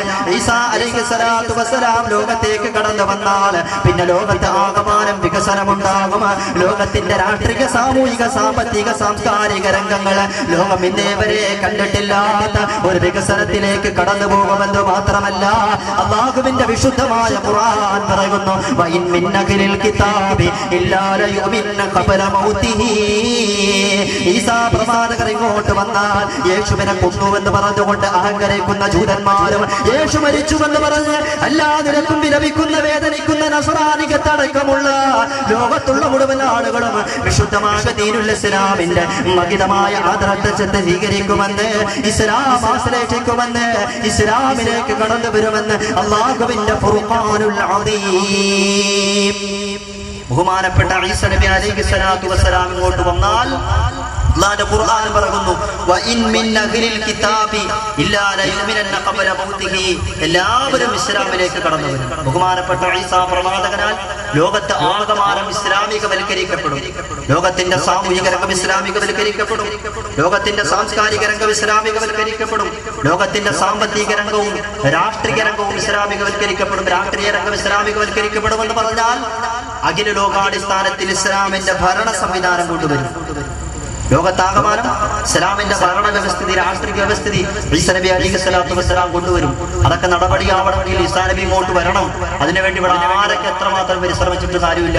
ഇന്നിപ്പോ ചില ആൾക്കാർ ഇറങ്ങി തിരിച്ചേക്കാണല്ലോ, ലോകത്തെല്ലാവരും ഇസ്ലാം സ്വീകരിക്കണം, ഇസ്ലാമിന്റെ ഭരണ സംവിധാനം അംഗീകരിക്കണം, ഖിലാഫത്ത് അംഗീകരിക്കണം എന്നൊക്കെ പറഞ്ഞിട്ട് IS എന്നൊരു സംഘടന തന്നെ രംഗപ്രവേശനം ചെയ്തിട്ടുണ്ടല്ലോ, ഇസ്ലാമിക് സ്റ്റേറ്റ് അല്ലേ? അവർ പറയുന്നത് എല്ലാവരും ഇസ്ലാം സ്വീകരിക്കണം, ഇസ്ലാമിന്റെ ഖിലാഫത്ത് രാഷ്ട്രീയ സംവിധാനം എല്ലാവരും അംഗീകരിക്കണം എന്ന് പറഞ്ഞിട്ട് മനുഷ്യന്മാരെ നിഷ്കരുണം വധിച്ചൊടുക്കിക്കൊണ്ടിരിക്കാം. ഒന്ന് നാം മനസ്സിലാക്കേണ്ടത്, യഥാർത്ഥത്തിൽ IS പോലെയുള്ള സംഘടനകൾ ഏതെങ്കിലും ഇസ്ലാമിക രാഷ്ട്രങ്ങളുടെയോ മുസ്ലിമീങ്ങളായ വ്യക്തികളുടെയോ സംഭാവനയോ സൃഷ്ടിപ്പോ അല്ല എന്ന് നാം മനസ്സിലാക്കണം. യഥാർത്ഥത്തിൽ IS ഇസ്ലാം വാഴ്ത്തി യാതൊരു കുലബന്ധവുമില്ല. അമേരിക്കയുടെ രഹസ്യാന്വേഷണ ഏജൻസിയായ CIA-യും ഇസ്രായേലിന്റെ ചാര സംഘടനയായ മൊസാദും സംയുക്തമായി ഇസ്ലാമിനെ എല്ലാ നിരക്കും താറടിച്ചു കാണിക്കാൻ വേണ്ടി അഖില ലോകാടിസ്ഥാനത്തിൽ ജീവിക്കുന്ന മുസ്ലിമീങ്ങൾ എല്ലാവരും തീവ്രവാദികളാണ്, ഭീകരവാദികളാണ് എന്ന് ചിത്രീകരിക്കാൻ വേണ്ടി ജൂതന്മാരിൽപ്പെട്ട ആളുകൾ അവരിൽ ഹബീബാക സയ്യിദുനാ വമഹബൂബുനാ മുഹമ്മദ് മുസ്തഫ സല്ലല്ലാഹു അലൈഹി വസല്ലം ഇത്തരത്തിലുള്ള സംഘടനകളെ സംബന്ധിച്ച് 14 സംവത്സരങ്ങൾക്ക് പുറത്ത് പ്രവചിച്ചത് കാണാം. ഇൻഷാ അല്ലാഹ് അതിനെയൊക്കെ സംബന്ധിച്ച് നമുക്ക് ചർച്ച ചെയ്യണം. അല്ലാഹു തആല തൗഫീഖ് നൽകുമാറാകട്ടെ. ഇൽമിനോട് നമുക്ക് ആഗ്രഹവും അത്യാഗ്രഹവും നൽകി അനുഗ്രഹിക്കുമാറാകട്ടെ. ആമീൻ യാ റബ്ബൽ ആലമീൻ. അപ്പോൾ നാം പറഞ്ഞു വന്നത് നുസൂലു ഈസാ നബി അലൈഹി സ്വലാത്തു വസ്സലാം വരും. ഈസാ നബി അലൈഹി സ്വലാത്തു വസ്സലാം വരും എന്ന് പറയുമ്പോൾ ഇത് കേവലം നമ്മുടെ മാത്രം വിശ്വാസമല്ല. ആണോ? നമ്മുടെ മാത്രം വിശ്വാസമാണോ? അല്ല. ലോകത്ത് ഇന്ന് ജീവിച്ചിരിക്കുന്ന 270 കോടിയോളം വരുന്ന ക്രൈസ്തവരും പറയുന്നതാണ് ജീസസ് വരും, യേശു വരുമെന്ന് തന്നെയാണ്. വിശ്വാസപരമായ ആ ഒരു കാര്യത്തിൽ അവരുമാകട്ടെ നാം സമാനത പുലർത്തുന്നു എന്ന് മാത്രമല്ല, വിശ്വാസപരമായി ബൈബിളും ഖുർആനും എടുത്തു വെച്ചുകൊണ്ട് പഠനത്തിന് വിധേയമാക്കിയാൽ ഒരുപാട് സമാനതകൾ നമുക്ക് കാണാൻ സാധിക്കും. ഒരുപാട് സമാനതകൾ നമുക്ക് കാണാൻ സാധിക്കും. ഒരുപാട് സമാനതകൾ. ഒറ്റ ഉദാഹരണം ഞാൻ പറയാം. ബഹുമാനപ്പെട്ട കലീമുല്ലാഹി മൂസ നബി അലൈഹി സ്വലാത്തു വസ്സലാം ചെങ്കടലിൽ അടിച്ചപ്പോൾ ചെങ്കടൽ 2 ഭാഗമാക്കി പിളർന്നു. അതിലൂടെ മൂസ നബിയും സമൂഹവും രക്ഷപ്പെട്ടു അല്ലേ? മൂസ നബിയും സമൂഹം രക്ഷപ്പെട്ടു. ഫറോവയും കൂട്ടരും അതിൽ ചത്തു വീണു. എന്നതുപോലെ തന്നെ മന്ന, സൽവാ എന്നീ പ്രത്യേകമായ ഭക്ഷണങ്ങൾ ആകാശലോകത്തിൽ നിന്നും ബഹുമാനപ്പെട്ട മൂസ നബിക്കും ആ സമൂഹത്തിനും ഇറക്കി കൊടുത്തു. ഇതിനെ സംബന്ധിച്ച് വിശുദ്ധമായ ഖുർആൻ പറയുന്നുണ്ട്.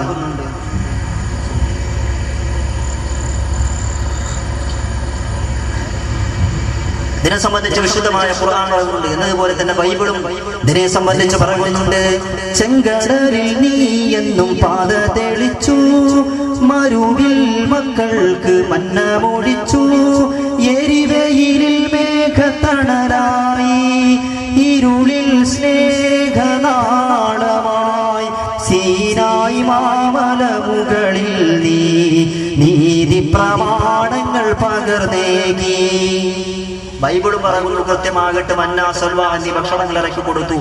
എന്നതുപോലെ തന്നെ ഖുർആനും പറയുന്നു അഊദു ബില്ലാഹി മിനശ് ശൈത്വാനിർ റജീം ബിസ്മില്ലാഹിർ റഹ്മാനിർ റഹീം വഇദ് ഫറഖ്നാ ബികുമുൽ ബഹ്റ ഫഅൻജയ്നാകും വഅഗ്റഖ്നാ ആല ഫിർഔന വഅൻതും തൻദുറൂൻ വദല്ലൽനാ അലൈകുമുൽ ഗമാമ വഅൻസൽനാ അലൈകുമുൽ മന്ന വസ്സൽവാ കുലൂ മിൻ ത്വയ്യിബാതി മാ റസഖ്നാകും വമാ ളലമൂനാ വലാകിൻ കാനൂ അൻഫുസഹും യദ്ലിമൂൻ.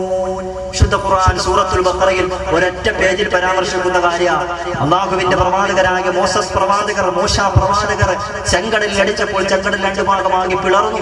അതിലൂടെ ബഹുമാനപ്പെട്ട പ്രവാചകർ രക്ഷപ്പെട്ടു. അതുപോലെ തന്നെ മന്ന, സൽവ എന്നീ ഭക്ഷണങ്ങൾ ഇറക്കി കൊടുത്തു. ഇങ്ങനെ ഒരുപാട് സമാനതകൾ നമുക്ക് കാണാൻ സാധിക്കും. എന്നതുപോലെ ആ ഒരു സമാനതയിൽപ്പെട്ടതാണ് ബഹുമാനപ്പെട്ട ഈസാ അലൈഹിസ്സലാം അവതരിക്കുമെന്ന വിശ്വാസം. അപ്പൊ ഈസാ നബി വരും. ഈസാ നബി വരുമെന്ന് പറയുമ്പോൾ തന്നെ എന്തിനു വേണ്ടി ഈസാ നബി വരുന്നത്? എന്തിനും ഏതിനും ഒരു കാരണം ഉണ്ടാകുമല്ലോ. അല്ലാഹു സുബ്ഹാനഹു വ തആല ഈസാ പ്രവാചകനെ വാനലോകത്ത് വെച്ച് മരിപ്പിക്കോ?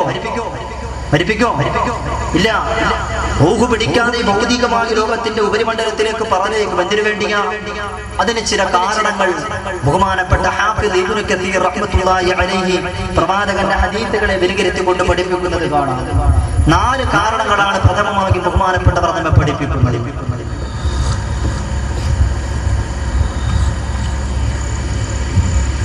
ബഹുമാനപ്പെട്ട ഈസാ അലൈഹിസ്സലാത്തു വസ്സലാം കടന്നു വരുന്ന 4 കാരണങ്ങൾ. ഒന്നാമതായി ഹാഫിദ് ഇബ്നു കതീർ റഹ്മത്തുള്ളാഹി അലൈഹി പറയുന്നു, ഇന്നഹു ലമ്മാ ലമ്മാ റഅ സിഫത്ത് മുഹമ്മദിൻ സ്വല്ലല്ലാഹു അലൈഹി വസല്ലം വ ഉമ്മതഹു അയ്യജഅലഹു മിൻഹും. മഹാപ്രവാചകനായ റൂഹുല്ലാഹി ഈസാ നബി അലൈഹിസ്സലാത്തു വസ്സലാം ബഹുമാനപ്പെട്ട ആ പ്രവാചകർക്ക് സമ്മാനിക്കപ്പെട്ട വേദഗ്രന്ഥമായ ഇഞ്ചീൽ പാരായണം ചെയ്തു പോകുമ്പോൾ അതിൽ അല്ലാഹുവിന്റെ പ്രവാചകരായ മുഹമ്മദ് മുസ്തഫ സല്ലല്ലാഹു അലൈഹി വസല്ലമിനെ സംബന്ധിച്ചുള്ള പരാമർശങ്ങൾ കണ്ടു. ഏറ്റവും ശ്രേഷ്ഠതയുള്ള പ്രവാചകൻ മുഹമ്മദാണ്, ഏറ്റവും പവിത്രതയുള്ള പ്രവാചകൻ മുഹമ്മദാണ്, ഏറ്റവും ഉത്കൃഷ്ടനായ പ്രവാചകൻ മുഹമ്മദാണ്, ഏറ്റവും ശ്രേഷ്ഠതയുള്ള ഉത്കൃഷ്ടതയുള്ള പവിത്രതയുള്ള സമൂഹം ആ മുഹമ്മദ് നബിയുടെ സമൂഹമാണ് എന്ന് തിരിച്ചറിഞ്ഞപ്പോൾ ഇരുകരങ്ങളും റബ്ബിന്റെ ദർബാറിലേക്ക് ഉയർത്തിക്കൊണ്ട് ഈസാ പ്രവാചകർ പ്രാർത്ഥിക്കുകയാണ്, അല്ലാഹുമ്മ ജഅൽനി ഉമ്മത മുഹമ്മദിൻ സ്വല്ലല്ലാഹു അലൈഹി വസല്ലം.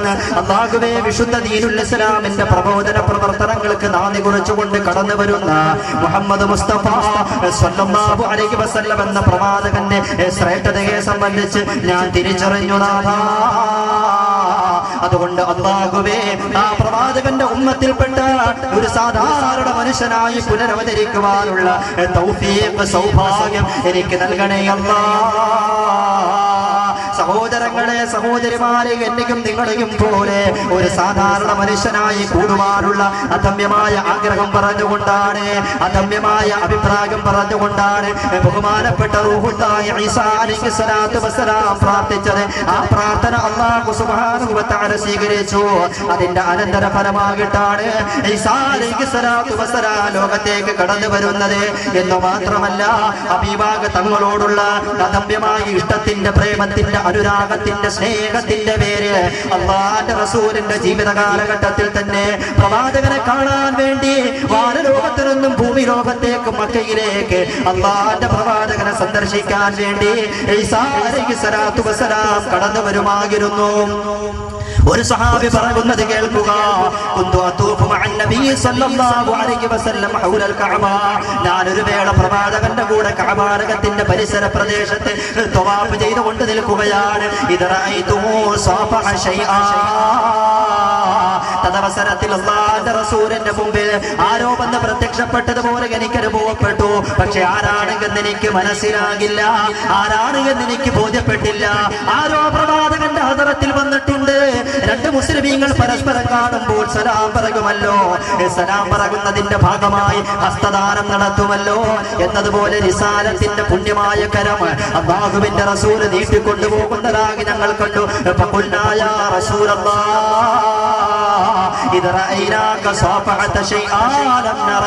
അല്ലാഹുവിന്റെ പ്രവാചകരെ, ആരോ അങ്ങയുടെ ഹദറത്തിൽ വന്നതുപോലെ എനിക്ക് അനുഭവപ്പെട്ടല്ലോ.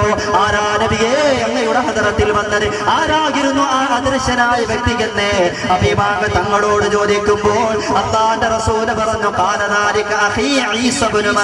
അത് മറിയമിന്റെ പുത്രനായ ഈസാ നബി അലൈഹിസ്സലാത്തു വസ്സലാമാണ് എന്ന് സയ്യിദുനാ വ മഹ്ബൂബുനാ മുഹമ്മദ് മുസ്തഫ. സഹോദരങ്ങളെ, പ്രവാചകനെ സംബന്ധിച്ച് മുൻകാല വേദഗ്രന്ഥമായ ഇഞ്ചീലിന്റെ വാചകത്തിൽ ഈസാ അലൈഹിസ്സലാത്തു വസ്സലാം പരിചയപ്പെട്ടപ്പോൾ, മനസ്സിലാക്കിയപ്പോൾ അല്ലാഹുവിന്റെ റസൂലിന്റെ ഉമ്മത്തിയാകാൻ ആഗ്രഹിച്ചു പോകതാണ്.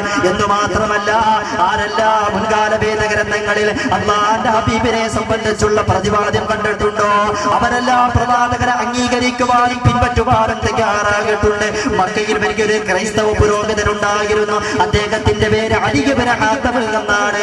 അല്ലാഹുവിന്റെ പ്രവാചകനെ സംബന്ധിച്ച് ഇഞ്ചീലിൽ പറയുന്നത് കണ്ടപ്പോൾ, തൗറാത്തിൽ വിശദീകരിക്കുന്നത് കണ്ടപ്പോൾ, ഇലാ ഹദറത്തി റസൂലില്ലാഹ്, അല്ലാഹുവിന്റെ ഹബീബിന്റെ ഹദറത്തിലേക്ക് കടന്നു വന്നിട്ട് നബി തങ്ങളെ സംബന്ധിച്ചൊന്ന് നിരീക്ഷിക്കാൻ വേണ്ടി വരികയാണ്.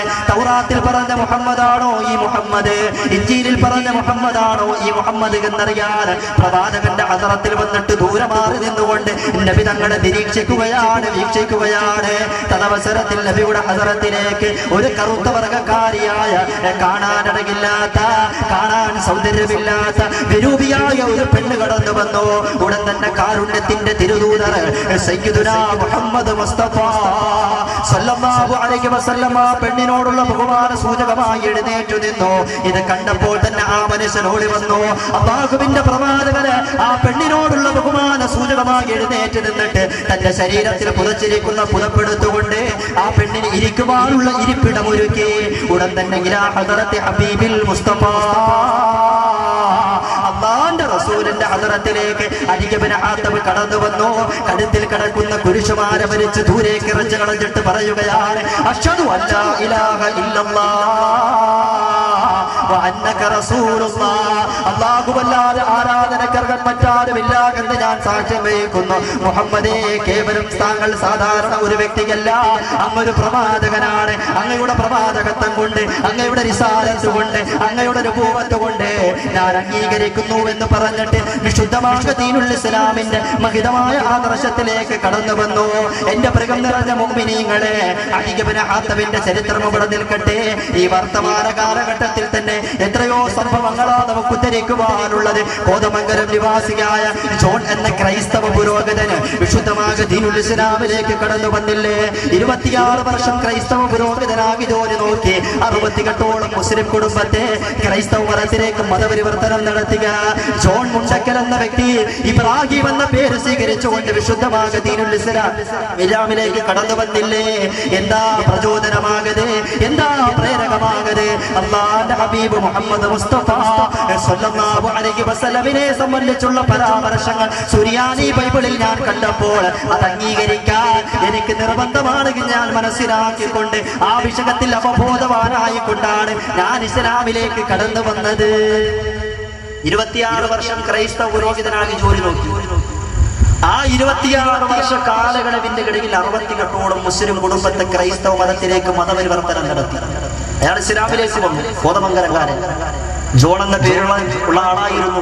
ഇന്ന് ഇബ്രാഹിം എന്ന പേര് സ്വീകരിച്ചുകൊണ്ട് മുസ്ലിമാകെ ജീവിക്കുന്നു. അദ്ദേഹം പറഞ്ഞത് എന്താണ്? സുറിയാനി ബൈബിളിൽ ബഹുബന്ധരായ തിരുദൂതർ മുഹമ്മദ് മുർത്തദ സല്ലല്ലാഹു അലൈഹി വസല്ലമിനെ സംബന്ധിച്ചുള്ള പരാമർശം കണ്ടു. അത് കണ്ടപ്പോൾ അംഗീകരിക്കുക എന്നത് എന്റെ നിർബന്ധ ഉത്തരവാദിത്തമാണ് എന്ന തിരിച്ചറിവുകൊണ്ട് ഞാൻ ഇസ്ലാം സ്വീകരിച്ചു എന്നാണ് അയാൾ പറഞ്ഞത്. എന്റെ പ്രിയപ്പെട്ട സഹോദരങ്ങളെ, അയാൾ ഇസ്ലാമിലേക്ക് വന്നപ്പോൾ താൻ മുഖാന്തിരം മറ്റു മതത്തിലേക്ക്, ക്രൈസ്തവ മതത്തിലേക്ക് മതപരിവർത്തനം നടത്തിയ ആൾക്കാരെ ഇസ്ലാമിലേക്ക് തന്നെ അയാൾ മടക്കിക്കൊണ്ടുവന്നു. ചുരുക്കത്തിൽ ഞാൻ പറഞ്ഞു വന്നത്, ഹബീബായ മുഹമ്മദ് മുസ്തഫ സല്ലല്ലാഹു അലൈഹി വസല്ലമയെ സംബന്ധിച്ച് ആരെല്ലാം കൃത്യമായി പഠിച്ചിട്ടുണ്ടോ, മനസ്സിലാക്കിയിട്ടുണ്ടോ, അവരൊക്കെ നബിതങ്ങളെ അംഗീകരിക്കുവാനും വിശ്വസിക്കാനും വിശ്വസിക്കാനും തയ്യാറാകിട്ടുണ്ട്. ഇത് നബിതങ്ങളെ അഖില ലോകാടിസ്ഥാനത്തിൽ തീവ്രവാദിയായിട്ടും ഭീകരവാദിയായിട്ടൊക്കെ ചിത്രീകരിക്കാം. ഏറ്റവും വലിയ കാരണം എന്തായാലും അടിസ്ഥാനപരമായി നാം മനസ്സിലാക്കിയാൽ നബിതങ്ങളെ സംബന്ധിച്ചുള്ള പഠനം, നബിതങ്ങളുടെ വ്യക്തിത്വം അനാവരണം ചെയ്തുകൊണ്ടുള്ള പഠനം കൃത്യമായിട്ട് നടക്കുന്നില്ല എന്നത് തന്നെയാണ്. അതുപോലെ തന്നെ ഇസ്ലാം തീവ്രവാദത്തിന്റെ മതമാണ്, ഭീകരവാദത്തിന്റെ മതമാണ് എന്ന വ്യാപകമായ പ്രചരണങ്ങൾ നടത്തുമ്പോൾ അതിന്റെ ഏറ്റവും വലിയ കാരണം എന്ന് പറഞ്ഞാൽ ഇസ്ലാമിനെ സംബന്ധിച്ച് കൃത്യമായി ഇവിടെ പഠനം നടക്കുന്നില്ല എന്നതുകൊണ്ടാണ്. നമ്മുടെ രാജ്യത്ത് തന്നെ ഏക സിവിൽ കോഡുമായി ബന്ധപ്പെട്ട് ചില വിഷയങ്ങൾ നടന്നു. ഏക സിവിൽ കോഡുമായി ബന്ധപ്പെട്ട വിഷയങ്ങൾ നടന്നപ്പോൾ മുസ്ലിം പണ്ഡിതന്മാർ ഏക സിവിൽ കോഡ് വാദികളോട് ചോദിച്ചു, നിങ്ങൾ എന്തുകൊണ്ടാണ് ഇസ്ലാമിന്റെ ശരീഅത്ത് നിയമത്തെ ഒന്നാകെ നിരാകരിക്കുന്ന, നിഷേധിക്കുന്ന രീതിയിൽ ഏക സിവിൽ കോഡ് ഇവിടെ നടപ്പാക്കാൻ വേണ്ടി നിങ്ങൾ തയ്യാറാക്കുന്നതിന്റെ പിന്നിലുള്ള പശ്ചാത്തലം എന്താണ്, കാരണം എന്താണെന്ന് ചോദിച്ചപ്പോൾ അവരൊക്കെ പറഞ്ഞെന്താണ്, ഇസ്ലാമിന്റെ വ്യക്തി നിയമങ്ങൾക്ക് ഒരുപാട് പോരായ്മകളുണ്ട്, അത് തിരുത്തപ്പെടുക നിർബന്ധമായ സാഹചര്യമാണ്. അതുകൊണ്ട് ഇസ്ലാമിന്റെ ആ വ്യക്തി നിയമങ്ങളൊക്കെ ഒന്ന് എല്ലാ നിലക്കും അതിന്റെ പോരായ്മകൾ പരിഹരിക്കാൻ വേണ്ടിയാണ് ഞങ്ങൾ രാജ്യത്ത് ഏക സിവിൽ കോഡ് നടപ്പാക്കുന്നത്. മനസ്സിലാക്കണം, ഇസ്ലാമിനെ സംബന്ധിച്ച് കൃത്യമായി പഠിച്ചുകൊണ്ടല്ല ഈ പറയുന്നത്. ഇപ്പൊ പുതിയ പ്രഖ്യാപനങ്ങൾ വന്നേക്കാണ്. ആരും ഏക സിവിൽ കോഡിനെ കുറിച്ച് ഒന്നും പറയാൻ പാടില്ല. അങ്ങനെ പറഞ്ഞാലോ അവരൊക്കെ തീവ്രവാദികളാണ്, ഭീകരവാദികളാണ്. എന്റെ പ്രിയപ്പെട്ട സഹോദരങ്ങളെ, ഇവിടെ ആരാണ് രാജ്യദ്രോഹപരമായ പ്രവർത്തനങ്ങളിൽ മുഴുകുന്നത് എന്ന് രാജ്യത്തിന്റെ അന്വേഷണ ഏജൻസിയായ നാഷണൽ ഇൻവെസ്റ്റിഗേഷൻ ഏജൻസി കൃത്യമായി റിപ്പോർട്ട് സമർപ്പിച്ചതിന് നാം ആരെയും കുറ്റപ്പെടുത്തുകയില്ല, എങ്കിൽ തന്നെയും ചിലത് പറയാതിരിക്കാനും കഴിയുകയില്ല. എന്റെ പ്രിയപ്പെട്ട സഹോദരങ്ങളെ, ഇന്ന് മുസ്ലിം ഉമ്മത്തിന് ഒന്നാകെ തീവ്രവാദത്തിന്റെയും ഭീകരവാദത്തിന്റെയും പട്ടികയിലേക്ക് ചേർത്ത് നിർത്തുവാൻ വേണ്ടി ശ്രമിക്കുന്ന ഏക സിവിൽ കോഡ് വാദികളാണ് ഇന്ന് രാജ്യത്ത് നടക്കുന്ന മുഴുവൻ കലാപങ്ങളുടെയും ഉത്തരവാദികളെന്ന് രാജ്യത്തിന്റെ അന്വേഷണ ഏജൻസിയായ നാഷണൽ ഇൻവെസ്റ്റിഗേഷൻ ഏജൻസി കൃത്യമായി പറഞ്ഞില്ലേ? 1999 1948 മഹാത്മാഗാന്ധിജി വധം, 1992 ബാബരി മസ്ജിദ് ധ്വംസനം, 2001 ഇൻഡോർ സ്ഫോടനം, 2002 ഗുജറാത്ത് കലാപം, 2003 കോൺഗ്രസ് നേതാവായിരുന്ന പാഴ്സി നിലാമയുടെ വധം, 2004 ജമ്മു കാശ്മീർ സ്ഫോടനം, 2005 പ്രൊഫസർ ആർ ഗിലാനിക്കെതിരെയുള്ള വധശ്രമം, 2006 വരേഖാവ് സ്ഫോടനം, 2007 മക്ക മസ്ജിദ് സ്ഫോടനം, 2007 അജ്മീർ സ്ഫോടനം, 2008 മൊസാദ സ്ഫോടനം അടക്കമുള്ള രാജ്യത്തിന്റെ ആഭ്യന്തര പ്രദേശത്ത് സ്വാതന്ത്ര്യാനന്തര ഇന്ത്യയിൽ നടന്ന മുഴുവൻ കലാപങ്ങളുടെയും ഉത്തരവാദിത്വം ഇന്ന് ഏക സിവിൽ കോഡിന് വേണ്ടി വാദിക്കുന്നവരാണ് എന്ന് ഏതെങ്കിലും പള്ളിയിലെ മുസ്ലിയാർ വിളിച്ചു പറഞ്ഞതല്ല. രാജ്യത്തിന്റെ അന്വേഷണ ഏജൻസിയായ നാഷണൽ ഇൻവെസ്റ്റിഗേഷൻ ഏജൻസി കൃത്യമായി റിപ്പോർട്ട് സമർപ്പിക്കുമ്പോൾ എന്റെ പ്രിയപ്പെട്ട സഹോദരങ്ങളെ, മുസ്ലിം ഉമ്മത്തിന്റെ ഭാഗത്ത് നിന്ന് നമുക്ക് പറയാനുള്ളത്, നിങ്ങൾ ഇസ്ലാമിനെ സംബന്ധിച്ചൊന്ന് പഠിക്കാൻ തയ്യാറാണ്. ഇസ്ലാമിന്റെ വ്യക്തി നിയമങ്ങൾക്ക് ഒരുപാട് പോരായ്മകളുണ്ട് എന്ന് പറഞ്ഞിട്ട് ഇന്ന് ഏക സിവിൽ കോഡ് നടപ്പാക്കാൻ വേണ്ടി ഞങ്ങൾ തയ്യാറാവുകയാണ് എന്ന് പറയുന്ന ആളുകൾ ഇസ്ലാമിനെ സംബന്ധിച്ചൊന്ന് പഠിക്കാൻ തയ്യാറാകണം. ഒന്നാമത്തെ കാരണം എന്ന് പറഞ്ഞാൽ, എന്റെ പ്രിയപ്പെട്ട സഹോദരങ്ങളെ, നമ്മുടെ മതപരമായ വിഷയങ്ങൾ മറ്റുള്ളവർക്ക് കൃത്യമായി അറിയില്ല എന്നതാണ് ഏറ്റവും വലിയ പ്രശ്നമായിട്ട് അല്ലേ? നമ്മുടെ ഇബാദത്തുകൾ, നമ്മുടെ ആരാധനാകർമ്മങ്ങൾ, നമ്മുടെ ആചാരാനുഷ്ഠാനങ്ങൾ മറ്റുള്ളവർക്ക് കൃത്യമായിട്ട് അറിയില്ല. എന്റെ പ്രിയപ്പെട്ട മുഅ്മിനീങ്ങളെ, ഞാനൊക്കെ പണ്ട് സ്കൂളിൽ പഠിച്ചുകൊണ്ടിരിക്കുന്ന കാലം, സ്കൂളിൽ പഠിച്ചുകൊണ്ടിരുന്നപ്പോൾ വെള്ളിയാഴ്ച ഉച്ചക്ക് ജുമാ നിസ്കരിക്കാൻ പോകും. ഏകദേശം 1:45 ജുമാ തീരും. 1:45 ജുമാ തീരും. 1:45 സ്കൂളിൽ ബെല്ലടിക്കും. എന്നാൽ പോലും ചില ബിരുദന്മാർ എന്താണ്, 10 മിനിറ്റുള്ള സ്കൂളിൽ വന്നെത്താനുള്ള സമയമുണ്ട്. എന്നാൽ പോലും ചില ബിരുദന്മാർ ഇങ്ങനെ കറങ്ങിയെടുക്കും, സ്കൂളിൽ കയറൂല. കണ്ണി കണ്ട പാടത്തുകൂടെ പറമ്പിക്കൂടെയൊക്കെ ഇങ്ങനെ കറങ്ങിയെടുക്കും. അവസാനം ഉമാരെന്തെയും സ്കൂളിൽ ബെല്ലൊക്കെ അടിച്ച് സാവകാശം ഉമാരെ സൗകര്യമൊക്കെ നോക്കിയാണ് ക്ലാസ്സിലേക്ക് വരുന്നത്. ഇതുമാര് പരിപാടി എന്താണെന്നറിയാം, ടീച്ചർമാരെ പറ്റിക്കില്ല. നമ്മുടെ മതപരമായ കാര്യങ്ങളൊന്നും ടീച്ചർമാർക്ക് അറിയാൻ പാടില്ലല്ലോ. അവര് ഹിന്ദുക്കളായിരിക്കും, അല്ലെങ്കിൽ ക്രൈസ്തവരായിരിക്കും. വന്നിട്ട് ടീച്ചർമാരെ പറ്റിക്കില്ല. ഒരു ദിവസം കുറേ മാരിങ്ങനെ വൈകി വന്നിട്ട് ടീച്ചർ ചോദിച്ചു, നിങ്ങളെന്താ വൈകി വന്നത്? അപ്പൊ തന്നെ അവന്മാര് പറഞ്ഞെന്നറിയാമോ, ടീച്ചറെ പള്ളിയിലെ ഹൗദ് ഉണ്ടായിരുന്ന ടീച്ചർ, അതുകൊണ്ടാണ് വൈകിയത്. അപ്പൊ ഹൗദ് എന്നൊക്കെ കേൾക്കുമ്പോൾ ടീച്ചർ വിചാരിക്കുന്നത് അത് മുസ്ലിങ്ങളുടെ എന്തോ പ്രധാനപ്പെട്ട എന്തോ ആരാധനയാണ്, എന്തോ ആചാരാനുഷ്ഠാനാണ് എന്നുള്ള നിലയിൽ ടീച്ചർ കയറിയിരിക്കാൻ പറഞ്ഞു. അവന്മാര് കയറുന്ന ടീച്ചർ വീണ്ടും ക്ലാസ് ആരംഭിച്ചു. ക്ലാസ് തുടർന്നുകൊണ്ടിരിക്കണം. അപ്പൊ തന്നെ ദേവന്നെ കുറെ മാര് വീണ്ടും അമ്മാരോട് ചോദിച്ചു, നിങ്ങളെന്താ വൈകാൻ കാരണം? അപ്പൊ തന്നെ അവന്മാര് പറഞ്ഞതാണ്, ടീച്ചറെ പള്ളിയിൽ 2 കുത്തുബ ഉണ്ടായിരുന്നു ടീച്ചർ, അതുകൊണ്ടാണ് വൈകിയത്. എല്ലാ വെള്ളിയാഴ്ച 2 കുത്തുബ ഉണ്ട് പള്ളിയിൽ. എന്നാൽ പോലും ഉമ്മാരെന്താ, ടീച്ചറിനെ മനസ്സിലാവില്ല. കുത്തുബ എന്ന് പറഞ്ഞാൽ ഹിന്ദു ടീച്ചറാണ്, ടീച്ചറെ മനസ്സിലാവില്ല, ടീച്ചറിനെ പറ്റിക്കാം. അങ്ങനെ അവന്മാര് കയറിയുണ്ട്. കുറെ സമയം കഴിഞ്ഞത് സ്കൂൾ വിടാൻ 1 മണിക്കൂറുള്ളൂ. അപ്പൊ ദേവന്നെ കുറെ അമ്മാര് വന്നപ്പോൾ ടീച്ചറോട്, നിങ്ങൾ കയറണ്ട, ഒരു പണി വീട്ടിലേക്ക് പോകാം, തിങ്കളാഴ്ച വരാൻ നേരത്ത് മാതാപിതാക്കളെ വിളിച്ചൊന്നും നന്നായി, തിങ്കളാഴ്ച വരാൻ നേരത്ത് മാതാപിതാക്കളെ വിളിച്ചു നന്നായി എന്ന് പറഞ്ഞ് ടീച്ചർ പറഞ്ഞയച്ചു. അമ്മാരോട്ട് പോയില്ല, ടീച്ചറോട്ട് ക്ലാസ്സിൽ കയറ്റിയിരുത്തിയില്ല. അമ്മാരെ വാതൊക്കെ തന്നെ അങ്ങോട്ട് നിന്നാണ്. അവസാനം സ്കൂൾ വിടാൻ സമയമായപ്പോൾ ഒരുത്തൻ പറഞ്ഞു, ടീച്ചറെ വൈകാൻ കാരണമുണ്ട് ടീച്ചറെ. ടീച്ചർ ചോദിച്ചു, എന്താണ് കാരണം?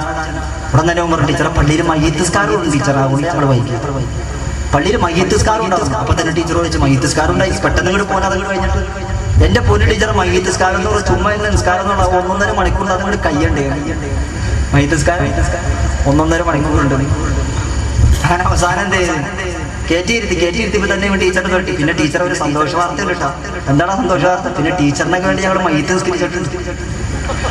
അത് കേട്ടപ്പോ ടീച്ചർ പറയണം, ആ പിള്ളേരായ അങ്ങനെ വേണം, അധ്യാപകന്മാർക്കൊക്കെ വേണ്ടി പ്രാർത്ഥിക്കണം, അങ്ങനെയാണ് നല്ല പിള്ളേർ.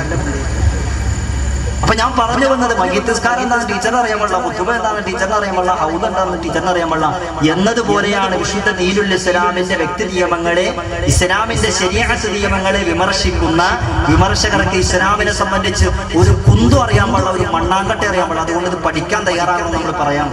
അല്ലാഹു സുബ്ഹാനഹു വ തആല അവർക്ക് പഠിക്കാനുള്ള തൗഫീഖ് നൽകുമാറാകട്ടെ. ഞങ്ങൾ പറയുന്നത് വിമർശിക്കാൻ വേണ്ടിയെങ്കിലും ഒന്ന് പഠിക്കണമെന്നാണ്. കാരണം അങ്ങനെയുണ്ടല്ലോ, ചില ആൾക്കാർ വിമർശിക്കാൻ വേണ്ടി പഠിക്കും, വിമർശിക്കാൻ വേണ്ടി പഠിച്ച അവസാനം സത്യം ബോധ്യപ്പെടും. മൈക്കിൾ എച്ച്ഹാർട്ട് എന്ന് പറഞ്ഞ മനുഷ്യൻ ആദരവായ പ്രവാചകർ മുഹമ്മദ് മുസ്തഫ സ്വല്ലല്ലാഹു അലൈഹി വസല്ലമയെ വിമർശിക്കാൻ വേണ്ടി പഠിച്ചതാണ്. അവസാനം അയാൾ പറഞ്ഞതാണ്, മുഹമ്മദ് എന്ന പ്രവാചകനെ തീവ്രവാദത്തിന്റെയും ഭീകരവാദത്തിന്റെയും പ്രതീകമായി ലോകത്ത് ചിത്രീകരിക്കുക എന്ന ഉദ്ദേശത്തോടെയാണ് മുഹമ്മദിനെ ഞാൻ പഠിച്ചത്. പക്ഷേ അവസാനം മുഹമ്മദിനെ സംബന്ധിച്ച് പഠിച്ചു കഴിഞ്ഞപ്പോൾ ഇത്രമാത്രം മഹത്തരമായ ഒരു വ്യക്തിത്വം ലോകത്തില്ല എന്ന് ഞാൻ തിരിച്ചറിഞ്ഞപ്പോൾ ആ മുഹമ്മദിനെ വാഴ്ത്തുവാനും പുകഴ്ത്തുവാനും പ്രകീർത്തിക്കുവാനും എനിക്ക് ഭാഷ സാഹിത്യം പഠിക്കേണ്ടി വന്നു. അത്രമാത്രം ഉന്നതനാണ് മുഹമ്മദ് എന്ന് മൈക്കിൾ എച്ച്ഹാർട്ട് അംഗീകരിച്ചു. വിമർശിക്കാൻ വേണ്ടി പഠിച്ചതാ. വിമർശിക്കാൻ വേണ്ടി പഠിച്ചത് അവസാനം എന്ത് ചെയ്തു? സത്യം ബോധ്യപ്പെട്ടു. അല്ലാഹു സുബ്ഹാനഹു വ തആല അവർക്ക് ഇസ്ലാമിനെ സംബന്ധിച്ച് പഠിക്കാനുള്ള തൗഫീഖ് നൽകി അനുഗ്രഹിക്കുമാറാകട്ടെ. ഹിദായത്തിന്റെ മാധുര്യം അവർക്ക് നൽകി അനുഗ്രഹിക്കുമാറാകട്ടെ. ഹിദായത്ത് നൽകുവാൻ ഉദ്ദേശിക്കുന്നില്ല എങ്കിൽ അവരുടെ നിഗൂഢമായ തന്ത്രങ്ങളെ അല്ലാഹു സുബ്ഹാനഹു വ തആല പരാജയപ്പെടുത്തി ഇസ്ലാമിക സമൂഹത്തിന് ഏറ്റവും ഇസ്സത്ത് പ്രദാനിക്കുമാറാകട്ടെ. ആമീൻ യാ റബ്ബൽ ആലമീൻ. സന്ദർഭോചിതമായി പ്രാർത്ഥിക്കുകയാണ്. സഹോദരങ്ങളെ, സഹോദരിമാരെ, ഞാൻ പറഞ്ഞു വന്നത് ബഹുമാനപ്പെട്ട റൂഹുല്ലാഹി ഈസാ അലൈഹിസ്സലാത്തു വസ്സലാം അവതരിക്കാനുള്ള ഒന്നാമത്തെ കാരണവും രണ്ടാമത്തെ കാരണം. ഒന്നാമത്തെ കാരണം നമ്മൾ പറഞ്ഞു. ഒന്നാമത്തെ കാരണം ഏതാ? ഇന്നഹു ദഅല്ലാഹ് ലമ്മാ റഅ സിഫത മുഹമ്മദിൻ സ്വല്ലല്ലാഹു അലൈഹി വസല്ലം വ ഉമ്മതഹു അയ്യജഅലഹു മിൻഹും. നബിതങ്ങളെ സംബന്ധിച്ച് ഇൻജീലിൽ ബൈബിളിൽ പരാമർശം കണ്ടപ്പോൾ ആ നബിതങ്ങളെ സമൂഹത്തിൽ സമുദായത്തിൽ ഒന്ന് കൂടാനുള്ള അധമ്യമായ ആഗ്രഹം മുൻനിർത്തിക്കൊണ്ട് ഈസാ പ്രവാചകർ പ്രാർത്ഥിച്ചു. ആ പ്രാർത്ഥന പടച്ചോൻ സ്വീകരിച്ചു. അതിന്റെ ഭാഗമായിട്ടാണ് നുസൂലു ഈസാ അലൈഹിസ്സലാത്തു വസ്സലാം ഈ ദുനിയവിയായ ലോകത്തേക്ക് കടന്നു വരുന്നത് എന്ന് ഹാഫിദ് ഇബ്നു കസീർ റഹ്മത്തുള്ളാഹി അലൈഹി പറഞ്ഞു. രണ്ടാമത്തെ കാരണമായി മഹാരഥൻ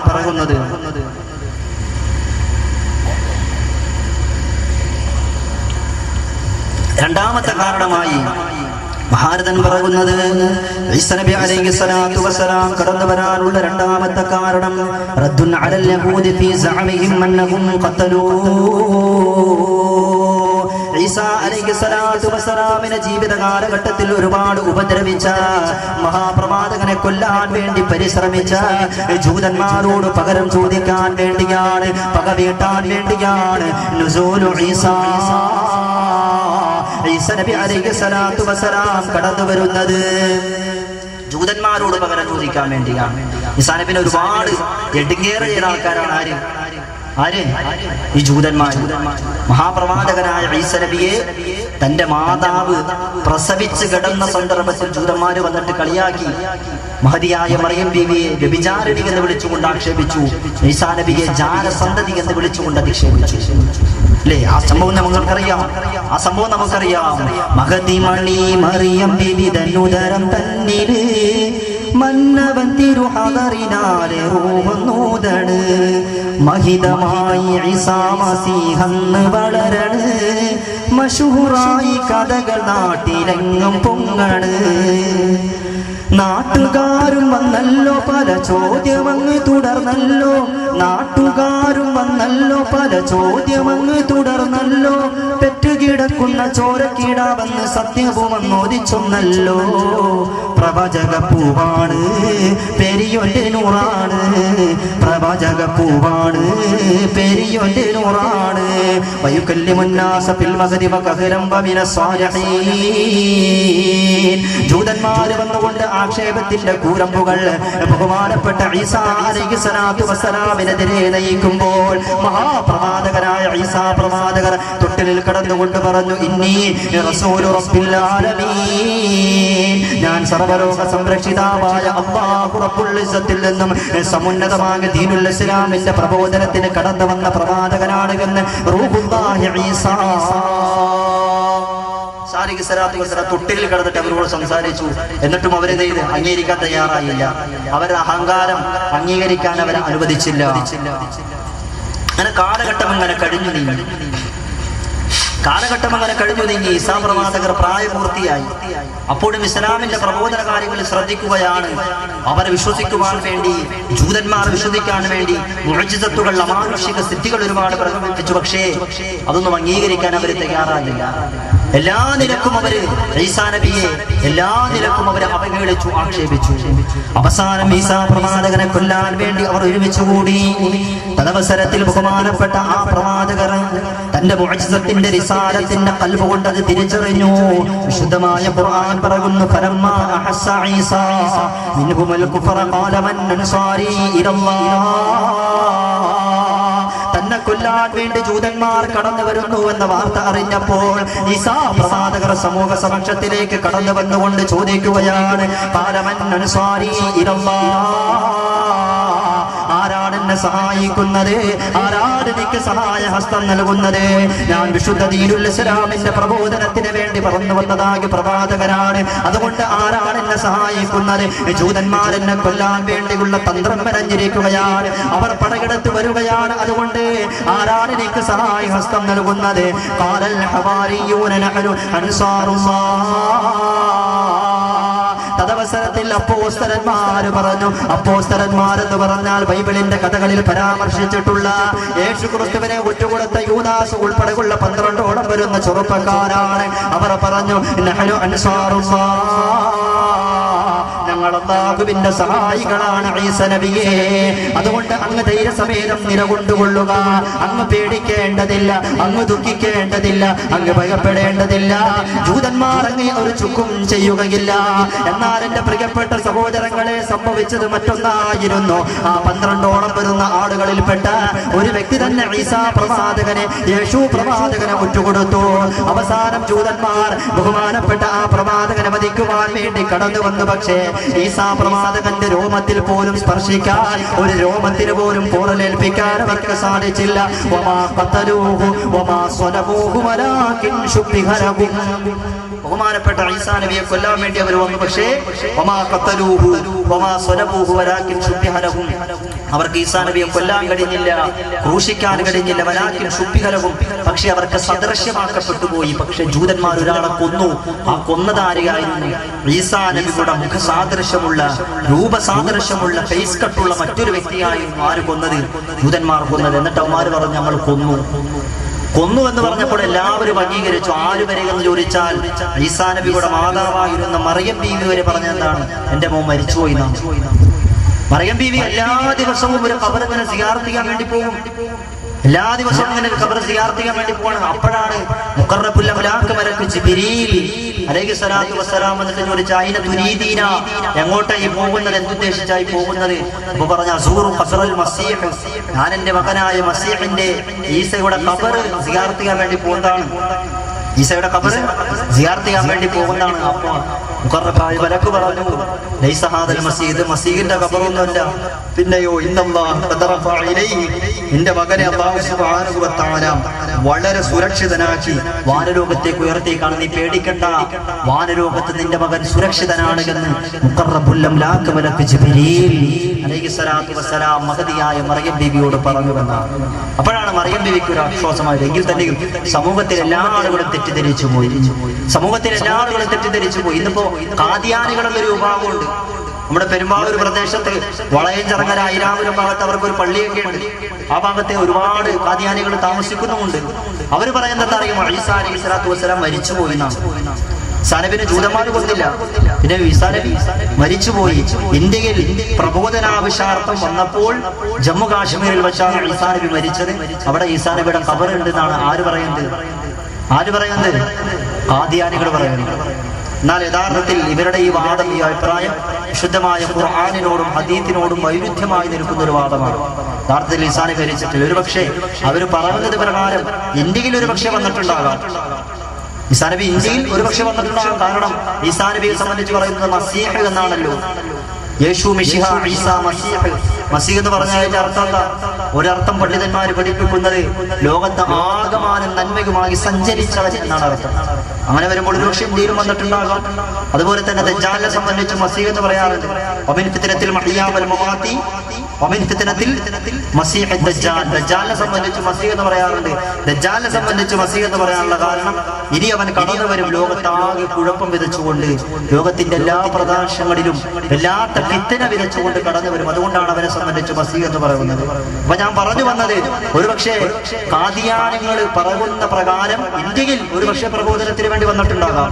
എന്ന് മാത്രമല്ല, ക്രൈസ്തവരായ ചില ആളുകൾ എഴുതിയിട്ടുള്ള ഗ്രന്ഥങ്ങളിൽ ഈസാ നബി, യേശു പ്രവാചകർ ഇന്ത്യയിൽ വന്നു എന്നതിനെ സംബന്ധിച്ചുള്ള പരാമർശങ്ങളുണ്ട്. The Last Temptation of Jesus Christ എന്ന ഗ്രന്ഥം, Jesus Lived in India, His Unknown Life Before and After Crucifixion എന്നീ ഗ്രന്ഥങ്ങളിലെല്ലാം മഹാപ്രവാചകനായ ഈസാ നബി അലൈഹിസ്സലാത്തു വസ്സലാം ഇന്ത്യയിൽ വന്നിരുന്നു എന്നതിനെ സംബന്ധിച്ചുള്ള ചില പരാമർശങ്ങളുണ്ട്. എന്തുമാകട്ടെ, ഞാൻ പറഞ്ഞു വന്നത്, ജൂതന്മാർ ലോകത്ത് ആകെ പ്രചരിപ്പിച്ചത് ഞങ്ങൾ യേശു പ്രവാചകനെ കൊന്നുവെന്നാണ്. ലോകത്താകെ പ്രചരിപ്പിച്ച് ഞങ്ങൾ യേശു പ്രവാചകനെ കൊന്നു. അവരങ്ങനെ പറയാനൊരു കാരണമുണ്ട്. വിശുദ്ധമായ ഖുർആൻ പറയുന്നുണ്ട്, ജൂതന്മാരങ്ങനെ വാദിക്കാൻ ഞങ്ങൾ ഈ യേശുവിനെ കൊന്നു, ഈസയെ കൊന്നു എന്ന് പറയാനുള്ള ഒരു കാരണമുണ്ട്. എന്താ കാരണം എന്നറിയുമോ? അല്ലാഹുവിന്റെ വിശുദ്ധമായ ഖുർആൻ പറയുന്നു, ഇന്നല്ലദീന യക്ഫുറൂന ബിആയാതില്ലാഹി വയഖ്തുലൂന അന്നബിയ്യീന ബിഗൈരി ഹഖ് വയഖ്തുലൂന അല്ലദീന യഅ്മുറൂന ബിൽ ഖിസ്തി മിനന്നാസ് ഫബശ്ശിർഹും ബിഅദാബിൻ അലീം. അവർ ഒരുപാട് പ്രവാചകന്മാരെ കൊന്നൊടുക്കിയവരാണ്, അല്ലാഹുവിന്റെ ദൃഷ്ടാന്തങ്ങളെ നിരാകരിച്ചവരാണ്. ഒരൊറ്റ ദിവസത്തിന്റെ പ്രഭാതം മുതൽ പ്രദോഷം വരെയുള്ള സമയവേളകളുടെ ഇടയിലായി ആയിരക്കണക്കിന് വരുന്ന പ്രവാചകന്മാരെ കൊന്നൊടുക്കിയവരാണ് ജൂതന്മാർ. അത്രത്തോളം നിഷ്ഠൂരന്മാരാണ്. സക്കരിയ നബിയെ കൊന്നുകളഞ്ഞു, യഹ്യാ നബിയെ കൊന്നുകളഞ്ഞു, അങ്ങനെ ഒരുപാട് പ്രവാചകന്മാരെ അവർ വധിച്ചു കളഞ്ഞു. അങ്ങനെ ഞങ്ങൾ യേശുവിനെയും കൊന്നു എന്നവർ വാദിക്കുകയും ചെയ്തു. യഥാർത്ഥത്തിൽ പ്രവാചകനായ ഈസ നബിയെ തൊടാൻ അവർക്ക് സാധിച്ചിട്ടില്ല. ഒരു കാലഘട്ടത്തിൽ പ്രവാചകന്മാരെ കൊന്നൊടുക്കിയ ആളുകൾ ഇന്ന് ആ പ്രവാചകന്മാരുടെ ആദർശമനുസരിച്ച് ജീവിക്കുന്ന മുസ്ലിമീങ്ങളെ ഇല്ലായ്മ ചെയ്യാൻ വേണ്ടിയുള്ള ശ്രമങ്ങൾ നടത്തിക്കൊണ്ടിരിക്കുക അല്ലേ? ഫലസ്തീന്റെ മണ്ണിലൊക്കെ നാം കാണുന്നതാണ്. ഫലസ്തീന്റെ മണ്ണിലൊക്കെ നാം കാണുന്നതാണ് പാവപ്പെട്ടവരായ മുസ്ലിമീങ്ങളെ കൊന്നൊടുക്കാൻ വേണ്ടിയുള്ള ശ്രമങ്ങൾ. ഫലസ്തീനിലെ മുസൽമാൻകളെ ആ കഥകളോർത്താൽ നൊമ്പരം, ഫാസിസം നിറഞ്ഞ ജൂത കിരാതർ കാട്ടിയ താണ്ഡവം, കൽബ് പിടയും രംഗമല്ലേ യാത്രൂവിൻ വീഥികൾ, കനവിലമരും കണ്ടിടുന്നു ബോംബുകൾ വെടിക്കോപ്പുകൾ. സഹോദരങ്ങളെ, സഹോദരിമാരെ, ചരിത്രത്തിന് അവസാനമില്ല, അറ്റമില്ല, അവസാനമില്ല, അവസാനമില്ലാത്ത, അറ്റമില്ലാത്ത, അസ്തമാനമില്ലാത്ത ചരിത്രത്തിന്റെ ആവർത്തന വിരസത എന്ന പോണം ഇന്നും മുസ്ലിമീങ്ങൾ ജൂതന്മാരാൽ പെട്ടുകൊണ്ടിരിക്കുകയാണ്. ഇത് ചരിത്രത്തിന്റെ തനിയാവർത്തനമാണ്, ചരിത്രത്തിന്റെ തനിയാവർത്തനമാണ്. ഒരു കാലഘട്ടത്തിൽ പ്രവാചകന്മാരെ കൊന്നൊടുക്കിയവർ, ഒരു കാലഘട്ടത്തിൽ പ്രവാചകന്മാരെ വധിച്ചൊടുക്കിയവർ, ഇന്ന് ആ പ്രവാചകന്മാർ പ്രബോധിപ്പിച്ച പ്രത്യേക ശാസ്ത്രത്തിന്റെ പ്രതിനിധികളായ മുസ്ലിമീങ്ങളെ നിഷ്ഠൂരം വധിച്ചൊടുക്കിക്കൊണ്ടിരിക്കുകയാണ്. ദിനവൃത്താന്ത മാധ്യമങ്ങളിലൂടെയും ദൃശ്യശ്രവ്യ മാധ്യമങ്ങളിലൂടെയും അതിനെ സംബന്ധിച്ച് നാം വായിച്ചും കേട്ടും കണ്ടുമെല്ലാം മനസ്സിലാക്കിയവരാണ്. പലസ്തീനിലെ പാവപ്പെട്ടവരായ മുസ്ലിം ചെറുപ്പക്കാരെ പിടിച്ചു കൊണ്ടുപോയി അവരുടെ കൈകാലുകൾ കെട്ടിക്കെട്ട് ശരീരവും നനക്കാൻ പോലും കഴിയാത്ത നിലയിൽ അവസാനം അവരുടെ ഗുഹ്യഭാഗങ്ങളിലേക്ക് വൈദ്യുതി ആഘാതം കടത്തിവിടുമ്പോൾ വല്ലാതെ നൊമ്പരപ്പെട്ട് വേദനിച്ച് മരിച്ചുപോയ നൂറുകണക്കിന് വരുന്ന ഫലസ്തീനിലെ മുസ്ലിമീങ്ങളെ നമുക്ക് മറക്കാൻ കഴിയില്ല. ജൂത പരിശകളുടെ മൃഗീയമായ ക്രൂരമായ പീഡനങ്ങൾക്ക് വിധേയരായ ആയിരക്കണക്കിന് വരുന്ന ഫലസ്തീനിലെ ഉമ്മപെങ്ങന്മാരെ നമുക്ക് മറക്കാൻ കഴിയില്ല. ജൂദാഗിസം മുസ്ലിമീങ്ങളെ കൊന്നുകളഞ്ഞുവെന്ന് മാത്രമല്ല, അവരുടെ മയ്യത്തിനോട് പോലും ഒരു മാന്യമായ സമീപനം സ്വീകരിക്കാൻ അവര് തയ്യാറാകില്ല. ഫലസ്തീൻ മുസ്ലിമീങ്ങളുടെ മയ്യത്തുകളെല്ലാം കൂട്ടിക്കിട്ടുകൊണ്ട് പെട്രോൾ ഒഴിച്ച് കത്തിച്ച് കളയുന്ന, കത്തിച്ച് ചാമ്പലാക്കി കളയുന്ന സമീപനമല്ലേ അവര് സ്വീകരിച്ചത്? എന്റെ പ്രിയപ്പെട്ടവരെ, ഇതാരുടെ ശരീരമാണ് എന്ന് തിരിച്ചറിയാൻ കഴിയാത്ത നിലയിൽ ഇതൊരാണിന്റെ ശരീരമാണോ, ഇതൊരു പെണ്ണിന്റെ ശരീരമാണോ എന്നല്ല, ഇതൊരു മനുഷ്യന്റെ ശരീരമാണോ എന്ന് പോലും തിരിച്ചറിയാൻ കഴിയാത്ത നിലയിൽ മയ്യത്തുകൾ കൂപ്പാരം കൂടിക്കിടക്കുന്ന എത്രയോ കാഴ്ചകൾ നാം കണ്ടതാണ്. എന്റെ പ്രിയം നിറഞ്ഞവരെ, എന്റെയും നിങ്ങളുടെയും വീട്ടിലൊരു ഫംഗ്ഷൻ നടന്നാൽ, അതുമല്ലെങ്കിൽ ഒരു പെരുന്നാട് വന്നാൽ, നാം എല്ലാം ഡ്രസ് വാങ്ങാൻ വേണ്ടി ടെക്സ്റ്റൈൽസുകളിലേക്ക് പോകാറുണ്ട്. അവിടെ ചെന്നിട്ട് നമുക്ക് ഏറ്റവും അനുയോജ്യമായ മനോഹരമായ ഡ്രസ്സുകൾ നാം സെലക്ട് ചെയ്തെടുക്കും. എന്നതുപോലെ പലസ്തീനിലെ ബാലികാബാലന്മാർ മരിച്ചു കിടക്കുന്ന, മയ്യത്തായി കിടക്കുന്ന, അതിന്റെയും അപ്പുറത്ത് കത്തിക്കരിഞ്ഞ് ചാമ്പലായി കിടക്കുന്ന മയ്യത്തുകളുടെ അരികിലേക്ക് നടക്കുകയാണ്. ഓരോരോ മയ്യത്തുകൾ മാറ്റി മാറ്റി നോക്കുകയാണ്, തിരഞ്ഞു തിരഞ്ഞു നോക്കുകയാണ്. ഇതിലെന്റെ ഉപ്പയുണ്ടോ, ഇതിലെന്റെ ഉമ്മയുണ്ടോ, ഇതിലെന്റെ ഇക്കാക്കയുണ്ടോ, ഇതിലെന്റെ ഇത്താത്തയുണ്ടോ, ഇതിലെന്റെ കൊച്ചനുജനുണ്ടോ, ഇതിലെന്റെ കൊച്ചനുജത്തിയുണ്ടോ? വല്ലാത്ത നൊമ്പരം മനസ്സിലേക്ക് കൊണ്ടുവരുന്ന കാഴ്ചയാ സഹോദര, വല്ലാത്ത സങ്കടം മനസ്സിന്റെ അകത്തലത്തിലേക്ക് നിറയ്ക്കുന്ന കാഴ്ചയാ സഹോദരി. എന്റെ പ്രിയപ്പെട്ട സദസ്സിനോട് എനിക്ക് ചോദിക്കുവാനുള്ളത്, ലോകത്തൊരുപാട് മുസ്ലിമീങ്ങൾ ആക്രമിക്കപ്പെട്ടപ്പോൾ പലസ്തീനിലെ മുസ്ലിമീങ്ങൾ ആക്രമിക്കപ്പെട്ടപ്പോൾ, ലബനോനിലെ മുസ്ലിമീങ്ങൾ ആക്രമിക്കപ്പെട്ടപ്പോൾ, റോഹിംഗ്യൻ മുസ്ലിമീങ്ങൾ ആക്രമിക്കപ്പെട്ടപ്പോൾ, സിറിയയിലെ മുസ്ലിമീങ്ങൾ ആക്രമിക്കപ്പെട്ടപ്പോൾ, ലോകത്തിന്റെ വിവിധ ഭാഗങ്ങളിൽ വിഭിന്ന ഭാഗങ്ങളിൽ നിരവധി പീഡനങ്ങൾക്കും യാതനകൾക്കും മുസ്ലിമീങ്ങൾ വിധേയരായപ്പോൾ അവർക്ക് വേണ്ടി പോരാടാൻ നമുക്ക് സാധിച്ചുവോ? അവർക്ക് വേണ്ടി ആയുധമെടുക്കുവാൻ നമുക്ക് സാധിച്ചുവോ? അല്ലാഹുവിന്റെ റസൂൽ മുഹമ്മദ് മുസ്തഫ സല്ലല്ലാഹു അലൈഹി വസല്ലം നമ്മുടെ കയ്യിൽ ഒരു ആയുധം തന്നേൽപ്പിച്ചിട്ടില്ലേ? ആ ആയുധത്തിന് ഭംഗം സംഭവിച്ചിട്ടില്ല, ആ ആയുധം തുരുമ്പെടുത്തു പോയിട്ടില്ല. ആ ആയുധം കൊണ്ടാ ബദറിന്റെ മക്കൾ വിജയിച്ചത്, ആ ആയുധം കൊണ്ടാ ഉഹുദിന്റെ മക്കൾ വിജയിച്ചത്, ആ ആയുധം കൊണ്ടാ ഖൈബറിന്റെ മക്കൾ വിജയിച്ചത്, ആ ആയുധം കൊണ്ടാ തബൂക്കിന്റെ മക്കൾ വിജയിച്ചത്, ആ ആയുധം കൊണ്ടാ മഹാരഥന്മാരായ സ്വഹാബത്തുൽ കിറാം ലോകത്തിന്റെ നെറുകയിൽ വിശുദ്ധമായ ദീനുൽ ഇസ്ലാമിന്റെ വിജയത്തിന്റെ വെണ്ണിക്കൊടി പാറി പറപ്പിച്ചത്. ആ ആയുധമേതെന്നറിയുമോ? അല്ലാഹുവിന്റെ ഹബീബ് മുഹമ്മദ് മുസ്തഫ സല്ലല്ലാഹു അലൈഹി വസല്ലം പറഞ്ഞു, അദ്ദുആഉ സിലാഹുൽ മുഅ്മിൻ, പ്രാർത്ഥന മുസ്ലിമിന്റെ ആയുധമാണ്. ആയുധധാരികളായി വന്നു നിൽക്കുന്ന സൈനിക ശക്തികളുടെ മുമ്പിൽ ഒരു മുസ്ലിമിന്റെ ഏറ്റവും വലിയ ആയുധം എന്ന് പറഞ്ഞാൽ അത് പ്രാർത്ഥനയാണെന്ന് സയ്യിദുനാ വ മഹബൂബുനാ മുഹമ്മദ് മുസ്തഫ. എന്റെ പ്രിയ നിറഞ്ഞ സദസ്സിനോട്, എന്നെ കേൾക്കുന്ന സഹോദരങ്ങളോട്, സഹോദരിമാരോട് എനിക്ക് ആത്മാർത്ഥമായി ചോദിക്കുവാനുള്ളത്, കഴിഞ്ഞുപോ നമുക്ക് ലോകത്തിന്റെ വിവിധ ഭാഗങ്ങളിൽ ആക്രമിക്കപ്പെടുന്ന മുസ്ലിമീങ്ങൾക്ക് വേണ്ടി ഒരു തുള്ളി കണ്ണുനീരൊഴുക്കുവാൻ ഇറാഖിന്റെ മണ്ണിലും പലസ്തീന്റെ തെരുവീതികളിലും അഫ്ഗാനിസ്ഥാന്റെ വരവടക്കുകളിലും കൈവെട്ടി മുറിക്കപ്പെട്ട, കാലിറക്കപ്പെട്ട, ശിരസ് ഛേദിക്കപ്പെട്ട പാവപ്പെട്ടവരാകെ മുസ്ലിമീങ്ങളുടെ ചിത്രങ്ങൾ എടുത്തുകൊണ്ട് ഫേസ്ബുക്കിലൂടെയും വാട്സപ്പിലൂടെയും ഷെയർ ചെയ്തിട്ട് ലൈക്ക് വാങ്ങുന്ന മുസ്ലിം സഹോദരാ, പൊന്നു സുഹൃത്തെ, നിനക്ക് സാധിച്ചുവോ? അല്ലാഹുവേ, അവിടെ ആക്രമിക്കപ്പെടുന്നത് ഞങ്ങളുടെ സഹോദരന്മാരാണ് നാഥ. അവിടെ ക്രൂരമായി മാനവകത്തിന് വിധേയരാക്കപ്പെടുന്നത് ഞങ്ങളുടെ സഹോദരിമാരാണ് അല്ലാഹ്. അവിടെ നിഷ്ഠൂരം വധിച്ചുടക്കപ്പെടുന്നത് ഞങ്ങളുടെ പിഞ്ചോമന മക്കളെ പോലുള്ള പൊന്നോമന മക്കളെയാണ് റഹ്മാനേ. അല്ലാഹുവേ, അവർക്ക് സമാധാനം നൽകണേ അല്ലാഹ് എന്ന് പറഞ്ഞ് പൊട്ടിക്കരഞ്ഞ് ലബനോനിലെ മുസ്ലിമീങ്ങൾക്ക് വേണ്ടി പ്രാർത്ഥിക്കാൻ, റോഹിംഗ്യൻ മുസ്ലിമീങ്ങൾക്ക് വേണ്ടി പ്രാർത്ഥിക്കാൻ, പലസ്തീനിലെ മുസ്ലിമീങ്ങൾക്ക് വേണ്ടി പ്രാർത്ഥിക്കാൻ, ഇന്നും ഒരുപാട് കഷ്ടപ്പാടുകൾ അനുഭവിച്ചു കൊണ്ടിരിക്കുന്ന സിറിയയിലെ മുസ്ലിമീങ്ങൾക്ക് വേണ്ടി പ്രാർത്ഥിക്കാൻ എന്റെ പ്രിയം നിറഞ്ഞ സഹോദര, എന്നെ കേൾക്കുന്ന സഹോദരി, നമുക്ക് സാധിച്ചുവോ?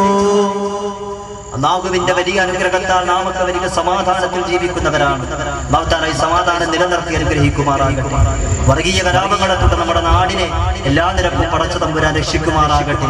നമ്മുടെയൊക്കെ ഒരു ഉത്തരവാദിത്വം എന്ന് പറഞ്ഞാൽ എത്രത്തോളം സമാധാന ജീവനം നാം നയിക്കുമ്പോൾ നമ്മുടെയൊക്കെ ഏറ്റവും വലിയൊരു ധാർമ്മികമായ ബാധ്യത മറ്റു മുസ്ലിമീങ്ങൾക്ക് വേണ്ടി പ്രാർത്ഥിക്കുക എന്നതാണ്. അതുകൊണ്ട് എന്റെ പ്രിയപ്പെട്ടവരായ എന്നെ കേൾക്കുന്ന മുഴുവൻ സഹോദരന്മാരോടും എനിക്ക് ഉണർത്തുവാനുള്ളത്, അവർക്കൊക്കെ വേണ്ടി എല്ലാ ദിവസവും നിങ്ങളുടെ പ്രൈവറ്റ് ആയിട്ടുള്ള പ്രാർത്ഥനകളിലും അതുപോലെ തന്നെ നമസ്കാരങ്ങൾക്ക് ശേഷമുള്ള പ്രാർത്ഥനകളിലും ലോക മുസ്ലിമീങ്ങൾക്ക് വേണ്ടി പ്രാർത്ഥിക്കാൻ നിങ്ങൾ എല്ലാവരും തയ്യാറാകണം. ഇത് മനസ്സിൽ വെക്കണം. നിങ്ങൾ എല്ലാവരും ലോകത്തുള്ള മുഴുവൻ മുസ്ലിമീങ്ങൾക്ക് വേണ്ടി പ്രാർത്ഥിക്കണമെന്ന് പ്രത്യേകമായി ഒന്നാമതായി എന്നോട് നിങ്ങളായി, രണ്ടാമതായി നിങ്ങൾ ഓരോരുത്തരോടും ഞാൻ വസിയത്ത് ചെയ്യുകയാണ്. അല്ലാഹു സുബ്ഹാനഹു വ തആല അഖില ലോകാടിസ്ഥാനത്തിൽ മുസ്ലിം ഉമ്മത്തിന് ഇസ്സത്ത് പ്രദാനിക്കുമാറാകട്ടെ, സമാധാനം പ്രദാനിക്കുമാറാകട്ടെ, ശാന്തി പ്രദാനിക്കുമാറാകട്ടെ, ഐശ്വര്യം പ്രദാനിക്കുമാറാകട്ടെ.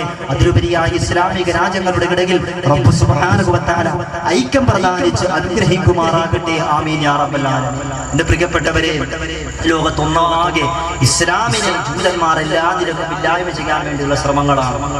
ഞാൻ ആമുഖത്തിൽ പറഞ്ഞു വെച്ചല്ലോ, നയ്യസ് എന്നൊരു സംഘടന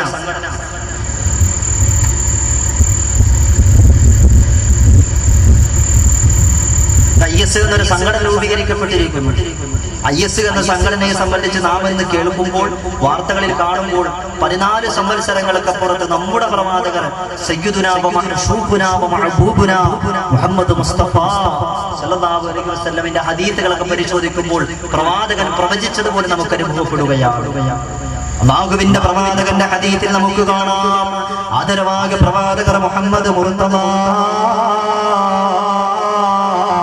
സല്ലല്ലാഹു അലൈഹി വസല്ലം പറഞ്ഞു, ഇദാ റഅയ്തുമുർ റായത സൂദ് കറുത്ത പതാകവാഹകരെ നിങ്ങൾ കണ്ടാൽ ഫൽസിമുൽ അർള വലാ തുഹർരിക ഐദിയകും വലാ അർജുലകും, നിങ്ങളുടെ കൈകാലുകൾ ചലിപ്പിക്കാതെ ഭൂമിയിൽ ഈമാനോടെ നിങ്ങൾ അടിയുറച്ചു നിൽക്കണേ.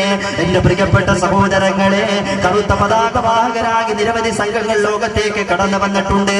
1988 രൂപീകൃതമായ അൽ ഖൈദ അടക്കമുള്ള 1994 രൂപീകൃതമായ താലിബാൻ അടക്കമുള്ള 2002 രൂപീകൃതമായ ബോക്കോ ഹറം അടക്കമുള്ള മുഴുവൻ സംഘടനകളും കറുത്ത പതാകവാഹകരാണ്. അഭിഭാഗ തങ്ങൾ പറഞ്ഞു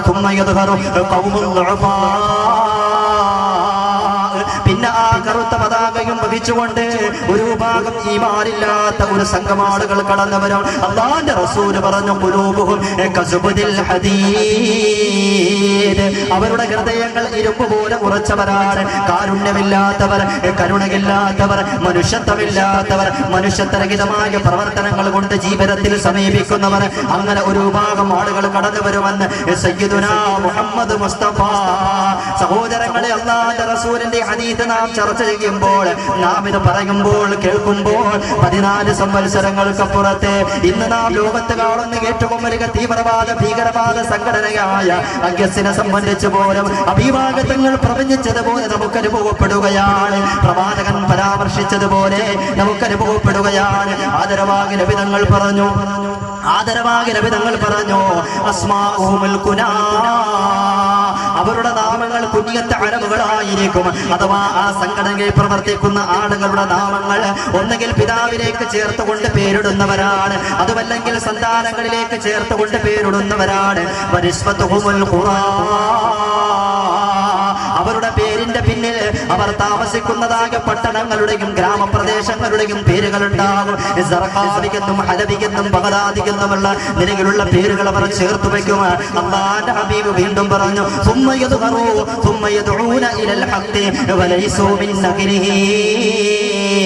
അവർ സത്യത്തിലേക്ക് ക്ഷണിക്കുന്നവരാണ്. ഇസ്ലാമിന്റെ നിയമം ലോകത്ത് വേണമെന്ന് വാദിക്കുന്നവരാണ്. ഇസ്ലാമിന്റെ ഭരണ സംവിധാനം ലോകത്ത് വേണമെന്ന് വാദിക്കുന്നവരാണ്. ലോകമൊന്നാകെ ഇസ്ലാമിന്റെ കുടക്കീഴിലേക്ക് കടന്നു വരണമെന്ന് സാക്ഷ്യം പിടിക്കുന്നവരാണ്. അല്ലാഹുവിന്റെ ഹബീബ് പറഞ്ഞു വലൈസൂ മിൻ അഹ്ലിഹി, പക്ഷെ അവര് മുസ്ലിമീങ്ങളല്ല, ഇസ്ലാമുമായിട്ടവർക്ക് പുലബന്ധം പോലുമില്ല.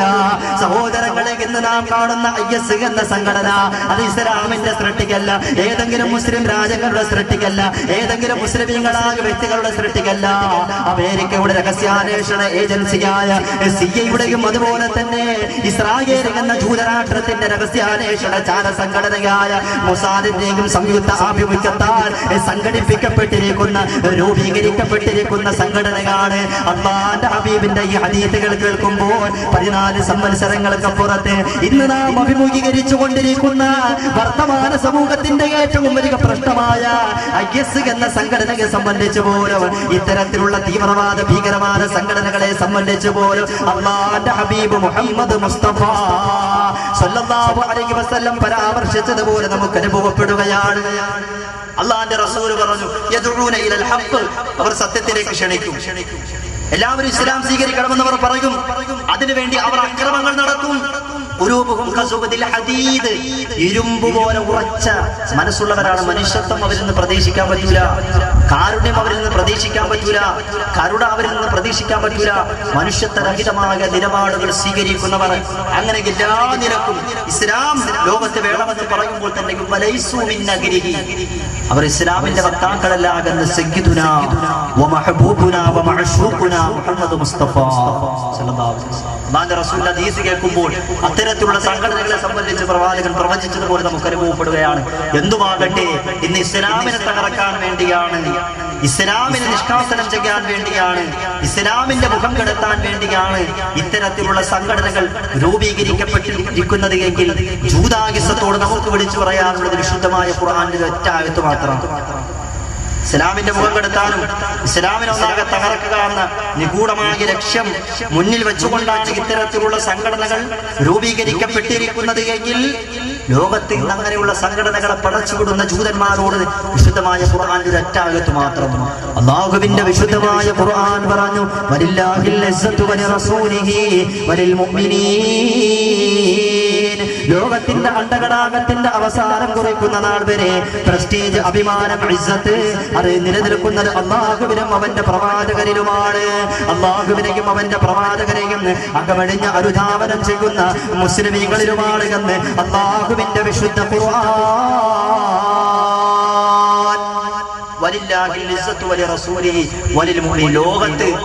ലോകം അവസാനിക്കുന്ന നാൾ വരെ ഇസ്സത്താണ് നിലനിൽക്കുന്നത് അല്ലാഹുവിനും അവന്റെ പ്രവാചകരിലുമാണ്. അല്ലാഹു തആല ആ ഇസ്സത്ത് നിലനിർത്തി അനുഗ്രഹിക്കുമാറാകട്ടെ.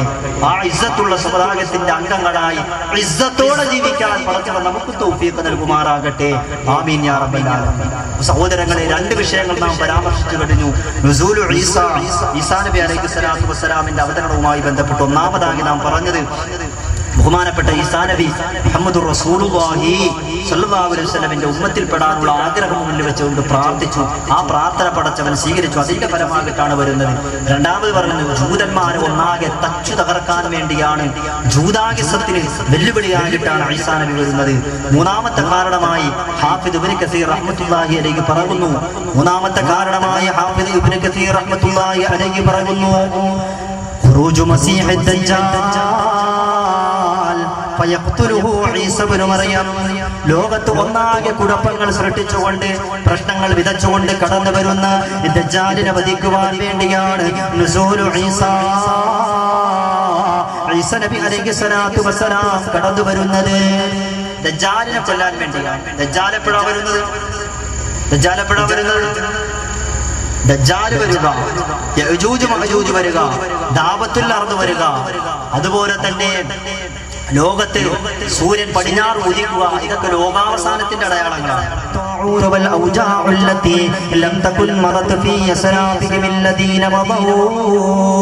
ഒരു സമൂഹത്തിൽ വ്യഭിചാരം അധികരിച്ചു കഴിഞ്ഞാൽ, ലൈംഗിക അരാജകത്വങ്ങൾ അരങ്ങത കറക്കുന്ന അവസ്ഥാവിശേഷം ഒരു സമൂഹത്തിലേക്ക് സംജാതമായ പ്രസ്തുത സമൂഹത്തിൽ മാരകമായ രോഗങ്ങൾ ഉണ്ടാകുമെന്ന്, മാറാവ്യാധികൾ ഉണ്ടാകുമെന്ന് മുഹമ്മദ് മുസ്തഫ. സഹോദരങ്ങളെ, ഇന്ന് വ്യഭിചാരം അധികരിച്ചു. എത്രത്തോളം എന്ന് ചോദിച്ചാൽ പല രാജ്യങ്ങളും ഇന്ന് വ്യഭിചരിക്കുവാനുള്ള ലൈസൻസ് വരെ അനുവദിച്ചു കൊടുത്തുകൊണ്ടിരിക്കുകയാണ്. വ്യഭിചാരിണികളാകെ പെണ്ണുങ്ങളെ ഒന്നും കുറ്റപ്പെടുത്താൻ പാടില്ല എന്ന നിയമം വന്നിരിക്കുകയാണ്. അവരും തൊഴിലാളികളാണ്, ലൈംഗിക തൊഴിലാളികളെന്ന അവരനാമത്തിൽ അറിയപ്പെടുന്നവരാണ്. എന്റെ പ്രിയം നിറഞ്ഞ സഹോദരങ്ങളെ, അത്രത്തോളം വ്യഭിചാരം അധികരിച്ചുവെങ്കിൽ അല്ലാഹുവിന്റെ പ്രവാചകർ 14 സംവത്സരങ്ങൾക്ക് പുറത്ത് വ്യഭിചാരം അധികരിച്ചാൽ മാരകമായ രോഗങ്ങൾ ഉണ്ടാകുമെന്ന് പറഞ്ഞെങ്കിൽ കടന്നു വന്നില്ലേ മാരകമായ രോഗം? വൈദ്യശാസ്ത്രം പോലും പരാജയപ്പെട്ടു പോകുന്ന, വൈദ്യശാസ്ത്രത്തിന് പോലും മരുന്ന് കണ്ടുപിടിക്കാൻ കഴിയാത്ത എയ്ഡ്സ് എന്ന മാരകമായ രോഗം കടന്നു വന്നില്ലേ? എന്താ ആ മാരകമായ രോഗത്തിന്റെ കാരണം? എയ്ഡ്സ് എന്ന രോഗം അത് ജലത്തിലൂടെ പകരുന്ന രോഗമല്ല, ഭക്ഷണ പദാർത്ഥങ്ങളിലൂടെ പകരുന്ന രോഗമല്ല, വായുമണ്ഡലത്തിലൂടെ പകരുന്ന രോഗമല്ല. പിന്നെയോ അതിന്റെ ആത്യന്തികമായ മൂല്യ കാരണം എന്താണ്? അതിന്റെ കാരണമായി അതുമായി ബന്ധപ്പെട്ട നിരീക്ഷകന്മാര് പഠിപ്പിക്കുന്നത് കുത്തടിഞ്ഞ ലൈംഗികതയാണ്. മനുഷ്യന്റെ ലൈംഗിക ശുദ്ധി നഷ്ടപ്പെട്ടു പോകതാണ് ആ മാരകമായ രോഗത്തിന് കാരണമെന്ന് പറയുമ്പോൾ അല്ലാഹുവിന്റെ റസൂല് 14 സംവത്സരങ്ങൾക്ക് പുറത്തു പറഞ്ഞത് ഇന്ന് നാം കാണുകയാണ്. അഭിഭാഗ തങ്ങൾ പറഞ്ഞ് വ്യഭിചാരം അധികരിച്ചാൽ മാരകമായ രോഗങ്ങൾ ഉണ്ടാകും. ആ രോഗത്തിന് ചില പ്രത്യേകതയും ഉണ്ടാകും. നബി തങ്ങൾ പറഞ്ഞു, ലം തകുന മദതു ഫീ അസ്റാഫിഹിം അല്ലദീന മദഊ. അത് മുൻഗാമികൾക്കില്ലാത്ത രോഗമാണ്. അള്ളാന്റെ റസൂല് പറഞ്ഞ അത് മുൻഗാമികൾക്കില്ലാത്ത രോഗമായിരിക്കും. എയ്ഡ്സ് എന്ന രോഗം മാരകമായ രോഗം, അത് മുൻഗാമികൾക്കുള്ള രോഗമല്ല. 1980 അമേരിക്കയിലാണ് ലോകത്ത് ആദ്യമായി എയ്ഡ്സ് എന്ന മാരകമായ രോഗം കടന്നു വന്നത്. 1980 കഴിഞ്ഞ് ഏകദേശം 6 വർഷം കഴിഞ്ഞപ്പോൾ 1986 നമ്മുടെ രാജ്യത്തിന്റെ വിവിധ ഭാഗങ്ങളിൽ അത്തരത്തിലുള്ള മാരകമായ രോഗത്തിന്റെ രോഗപീഠകൾ അനുഭവിക്കുന്ന ആളുകൾ ഉള്ളതായി സ്ഥിരീകരിക്കുന്നത് 1986 കഴിഞ്ഞ് 87 കഴിഞ്ഞ് 88 വർഷത്തിലാണ് മാരകമായ രോഗത്തിന്റെ അംശങ്ങൾ പേറുന്ന വേദനകൾ അനുഭവിക്കുന്ന ആളുകൾ നമ്മുടെ സാംസ്കാരിക കേരളത്തിൽ ഉള്ളതായി സ്ഥിരീകരിക്കുന്നത്. അല്ലാഹുവിന്റെ റസൂൽ പറഞ്ഞു, ലം തകുൻ മദത് ഫീ അസ്റാഫിഹിം അല്ലദീന മദഊ. അത് മുൻഗാമികൾക്കുള്ള രോഗമല്ല. സ്വദഖ റസൂലുള്ളാഹി, അല്ലാഹുവിന്റെ റസൂൽ പറഞ്ഞിടത്തേക്ക് രോഗം സഞ്ചരിച്ചു പോവുകയാണ്. അല്ലേ? മാരകമായ രോഗം കടന്നു. നിരവിധങ്ങൾ പറഞ്ഞു, നിങ്ങൾ വേണ്ടാത്ത പരിപാടിക്ക് പോയാൽ, വേണ്ടാത്ത ഇടപാടിൽ നിങ്ങൾ നിന്നാൽ മാരകമായ രോഗങ്ങൾ നിങ്ങൾക്കുണ്ടാകും. അത് നാം ഇന്ന് കൺമുന്നിൽ കാണുകയാണ്, ലോകമെന്ന് അനുഭവിക്കുകയാണ്, അഭിമുഖീകരിക്കുകയാണ്.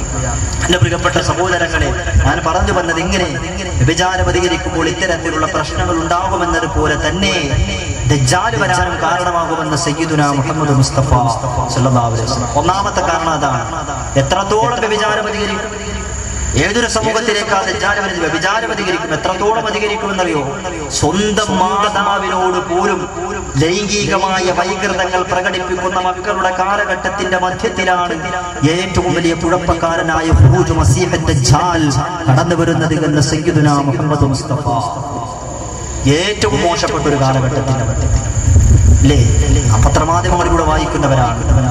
കാസർഗോഡ് ജില്ലയിൽ 35 വയസ്സുകാരിയായ ഒരു സ്ത്രീ അവിഹിത ഗർഭം ധരിച്ചു. അവിഹിത ഗർഭം അജ്ഞാതമായി തന്നെ തുടർന്നു. ആരാണ് അതിന്റെ ഉത്തരവാദിത്വം എന്ന് സമൂഹം തിരിച്ചറിഞ്ഞില്ല. ആക്ഷേപത്തിന്റെ കൂരമ്പുകൾ ആ സ്ത്രീയിലേക്ക് വന്ന് വധിക്കുമ്പോഴും പറഞ്ഞു, ആവർത്തിച്ചു പറഞ്ഞു നോക്കി, ഇല്ല, ഒരു പരപുരുഷ ബന്ധം എന്റെ ജീവിതത്തിൽ ഉണ്ടാകിട്ടില്ല. ഒരു അന്യപുരുഷന്റെ മുമ്പിലും ഞാൻ എന്റെ സമർപ്പണം ചെയ്തിട്ടില്ല, ഞാൻ എന്റെ ശരീരം സമർപ്പിച്ചിട്ടില്ല. അവസാനം ആരാണ് ആ ഗർഭത്തിന്റെ ഉത്തരവാദി എന്ന് തിരിച്ചറിഞ്ഞു. ആരെയാണോ താൻ 10 മാസം വയറ്റിൽ ചുമന്നത്, ആരെയാണോ താൻ നൊന്തു പ്രസവിച്ചത്, ആരെയാണോ താൻ പാലൂട്ടി വളർത്തിയത്, ആരെയാണോ താൻ ഒരുപാട് ലാളിച്ചത്, ആരെയാണോ താൻ ഒരുപാട് സ്നേഹിച്ചത്, തന്റെ പൊന്നോമന മകനായ 9ാം ക്ലാസ് വിദ്യാർത്ഥിയായ 14 വയസ്സുകാരനാണ് തന്റെ അവിഹിത ഗർഭത്തിന്റെ ഉത്തരവാദി എന്ന് ആ വീട്ടമ്മ തിരിച്ചറിഞ്ഞെങ്കിൽ എന്റെ പ്രിയപ്പെട്ട സഹോദരങ്ങളെ, ഇത്രമാത്രം മതപതനത്തിലേക്ക് ലോകം കടന്നു പോകുമ്പോൾ, അശ്ലീലതകളിലേക്ക് കടന്നു പോകുമ്പോൾ, അനാശാസ്യങ്ങളിലേക്ക് ലോകം കടന്നു പോകുമ്പോൾ അല്ലാഹുവിന്റെ റസൂൽ പറഞ്ഞു, ഇവിടെയാണ് ഖുറൂജ് മസീഹ് ദജ്ജാൽ. ദജ്ജാലിന്റെ വരവിനെ നിങ്ങൾ പ്രതീക്ഷിക്കേണ്ടത് എന്ന് സയ്യിദുനാ മുഹമ്മദ് മുസ്തഫ സല്ലല്ലാഹു അലൈഹി വസല്ലം. ഇത്രത്തോളം അധപ്പതനത്തിന്റെ എല്ലാ സീമകളും ലംഘിച്ചുകൊണ്ട് അധപ്പതനത്തിലേക്ക് പോകുമ്പോഴാണ് ദജ്ജാൽ വരുന്നത്. ഒന്നാമത്തെ അടയാളമാണ്. രണ്ടാമത്തെ അടയാളം, ദജ്ജാൽ വരാനുള്ള രണ്ടാമത്തെ അടയാളമായി മഹത്തുക്കളായ പണ്ഡിതന്മാര് പഠിപ്പിക്കുന്നത് മുസ്ലിമീങ്ങളുടെ ഇടയിൽ ഐക്യം കുറഞ്ഞു പോകും. ഐക്യം കുറഞ്ഞു പോയോ? കുറഞ്ഞെന്ന് പറയാം, ഇല്ലെങ്കിൽ ഇല്ല എന്ന് പറയാം. കുറഞ്ഞു. ഏറ്റവും കൂടുതൽ രാഷ്ട്രീയ സംഘടനകൾ ആർക്കാണ്? നമുക്കാണ്. ഏറ്റവും കൂടുതൽ സാമുദായിക സംഘടനകൾ ആർക്കാണ്? നമുക്കാണ്. ഏറ്റവും കൂടുതൽ രാഷ്ട്രീയ രംഗത്ത് പോഷക സംഘടനകൾ നമുക്കാണ്. സാമുദായിക രംഗത്ത് പോഷക സംഘടനകൾ നമുക്കാണ്. ഐക്യം പാടെ കുറഞ്ഞിരിക്കുകയാണ് അല്ലേ? നമ്മുടെയൊക്കെ നാട്ടുപുറത്ത് നമ്മയൊക്കെ മറ്റു മതസ്ഥർ അഭിസംബോധന ചെയ്ത് കാക്കാമാരെന്നാണ് അല്ലെ? ഇവിടെ അങ്ങനെ വിളിക്കാറില്ല, കാക്കാമാരെന്ന് വിളിക്കാറില്ല. കാക്കാമാരെന്നുള്ള പേര് നമുക്കായിട്ട പേരല്ല, പിന്നെയോ ഹൈന്ദവരും ക്രൈസ്തവരൊക്കെ നമുക്ക് സമ്മാനിച്ച പേരാണ് കാക്കാമാരെന്നുള്ള പേര്. എന്തുകൊണ്ടാ കാക്കാമാരെന്നുള്ള പേര് നമുക്ക് അവരിടാൻ കാരണം എന്താണെന്നറിയോ? അങ്ങനെ ഒരു നാമകരണം അവർ ചെയ്യാനുള്ള കാരണം എന്താണെന്നറിയോ? ഈ കാക്ക എന്നൊരു പക്ഷി ഉണ്ടല്ലോ, അതിന്റെ ഏറ്റവും വലിയൊരു സ്വഭാവ സവിശേഷത ഒരു കാലഘട്ടത്തിൽ നമുക്ക് ഉണ്ടാവും അല്ലേ? കാക്കയുടെ ഏറ്റവും വലിയ പ്രത്യേകത എന്താ? കാക്ക നല്ല ഐക്യമുള്ള ജീവിയാണ്. എവിടെയെങ്കിലും ഒരു കാക്ക ചത്തു കിടന്ന് അങ്ങനെ അടക്കാൻ നമുക്ക് പറ്റുമോ? എല്ലാ കാക്കങ്ങളും വട്ടം ചുറ്റിപ്പറന്ന് അതിന്റെ ആ വിഷയത്തിൽ അനുശോചനം രേഖപ്പെടുത്തുന്നത് പോലെ ഐക്യപ്പെട്ട് ഇങ്ങനെ വട്ടം ഇങ്ങനെ ചുറ്റിപ്പറക്കുന്ന നമുക്ക് കാണാൻ കഴിയും. എന്നതുപോലെ ആയിരുന്ന ഒരു കാലഘട്ടത്തിൽ മുസ്ലിമീങ്ങൾ നമ്മുടെയൊക്കെ നാട്ടിൽ ഒരു സഹോദരനെ, അവൻ ഏത് മതത്തിൽ പിറന്നവനാകട്ടെ, അവൻ ഏത് പ്രത്യക്ഷ ശാസ്ത്രത്തിന്റെ അനുധാപകനാകട്ടെ, ഏത് വേദഗ്രന്ഥത്തിന്റെ അനുവാചകനാകട്ടെ, ഒരു മനുഷ്യനാണ് എങ്കിൽ നമ്മുടെയൊക്കെ നാട്ടും പ്രദേശത്ത് ആരെങ്കിലും ഒരു ബുദ്ധിമുട്ട് സംബന്ധിച്ചാൽ, എന്തെങ്കിലും പ്രതിസന്ധി വന്നാൽ അവന്റെ പ്രശ്നം പരിഹരിക്കാൻ വേണ്ടി നാട്ടിലുള്ള മുഴുവൻ മുസ്ലിമീങ്ങളും സംഗമിച്ച് അവന്റെ വീട്ടിലേക്ക് ചെന്ന് അവന്റെ സാമ്പത്തികമായ പ്രശ്നങ്ങളാണെങ്കിൽ അങ്ങനെ അവന്റെ ഏത് പ്രശ്നങ്ങളാകട്ടെ അത് പരിഹരിച്ചു കൊടുക്കുന്ന കാക്കാകുന്ന പക്ഷിയെ പോലെ ഐക്യപ്പെട്ട് കഴിയുന്ന ഒരു കാലഘട്ടം നമുക്കുണ്ടായിരുന്നു. അത് കണ്ടപ്പോഴാണ് ക്രൈസ്തവരായവരൊക്കെ നമ്മൾ എന്ത് വിളിച്ചത് കാക്കാമാരെന്ന് വിളിച്ചത്. ആ ഐക്യമൊക്കെ നഷ്ടപ്പെട്ടു പോയി.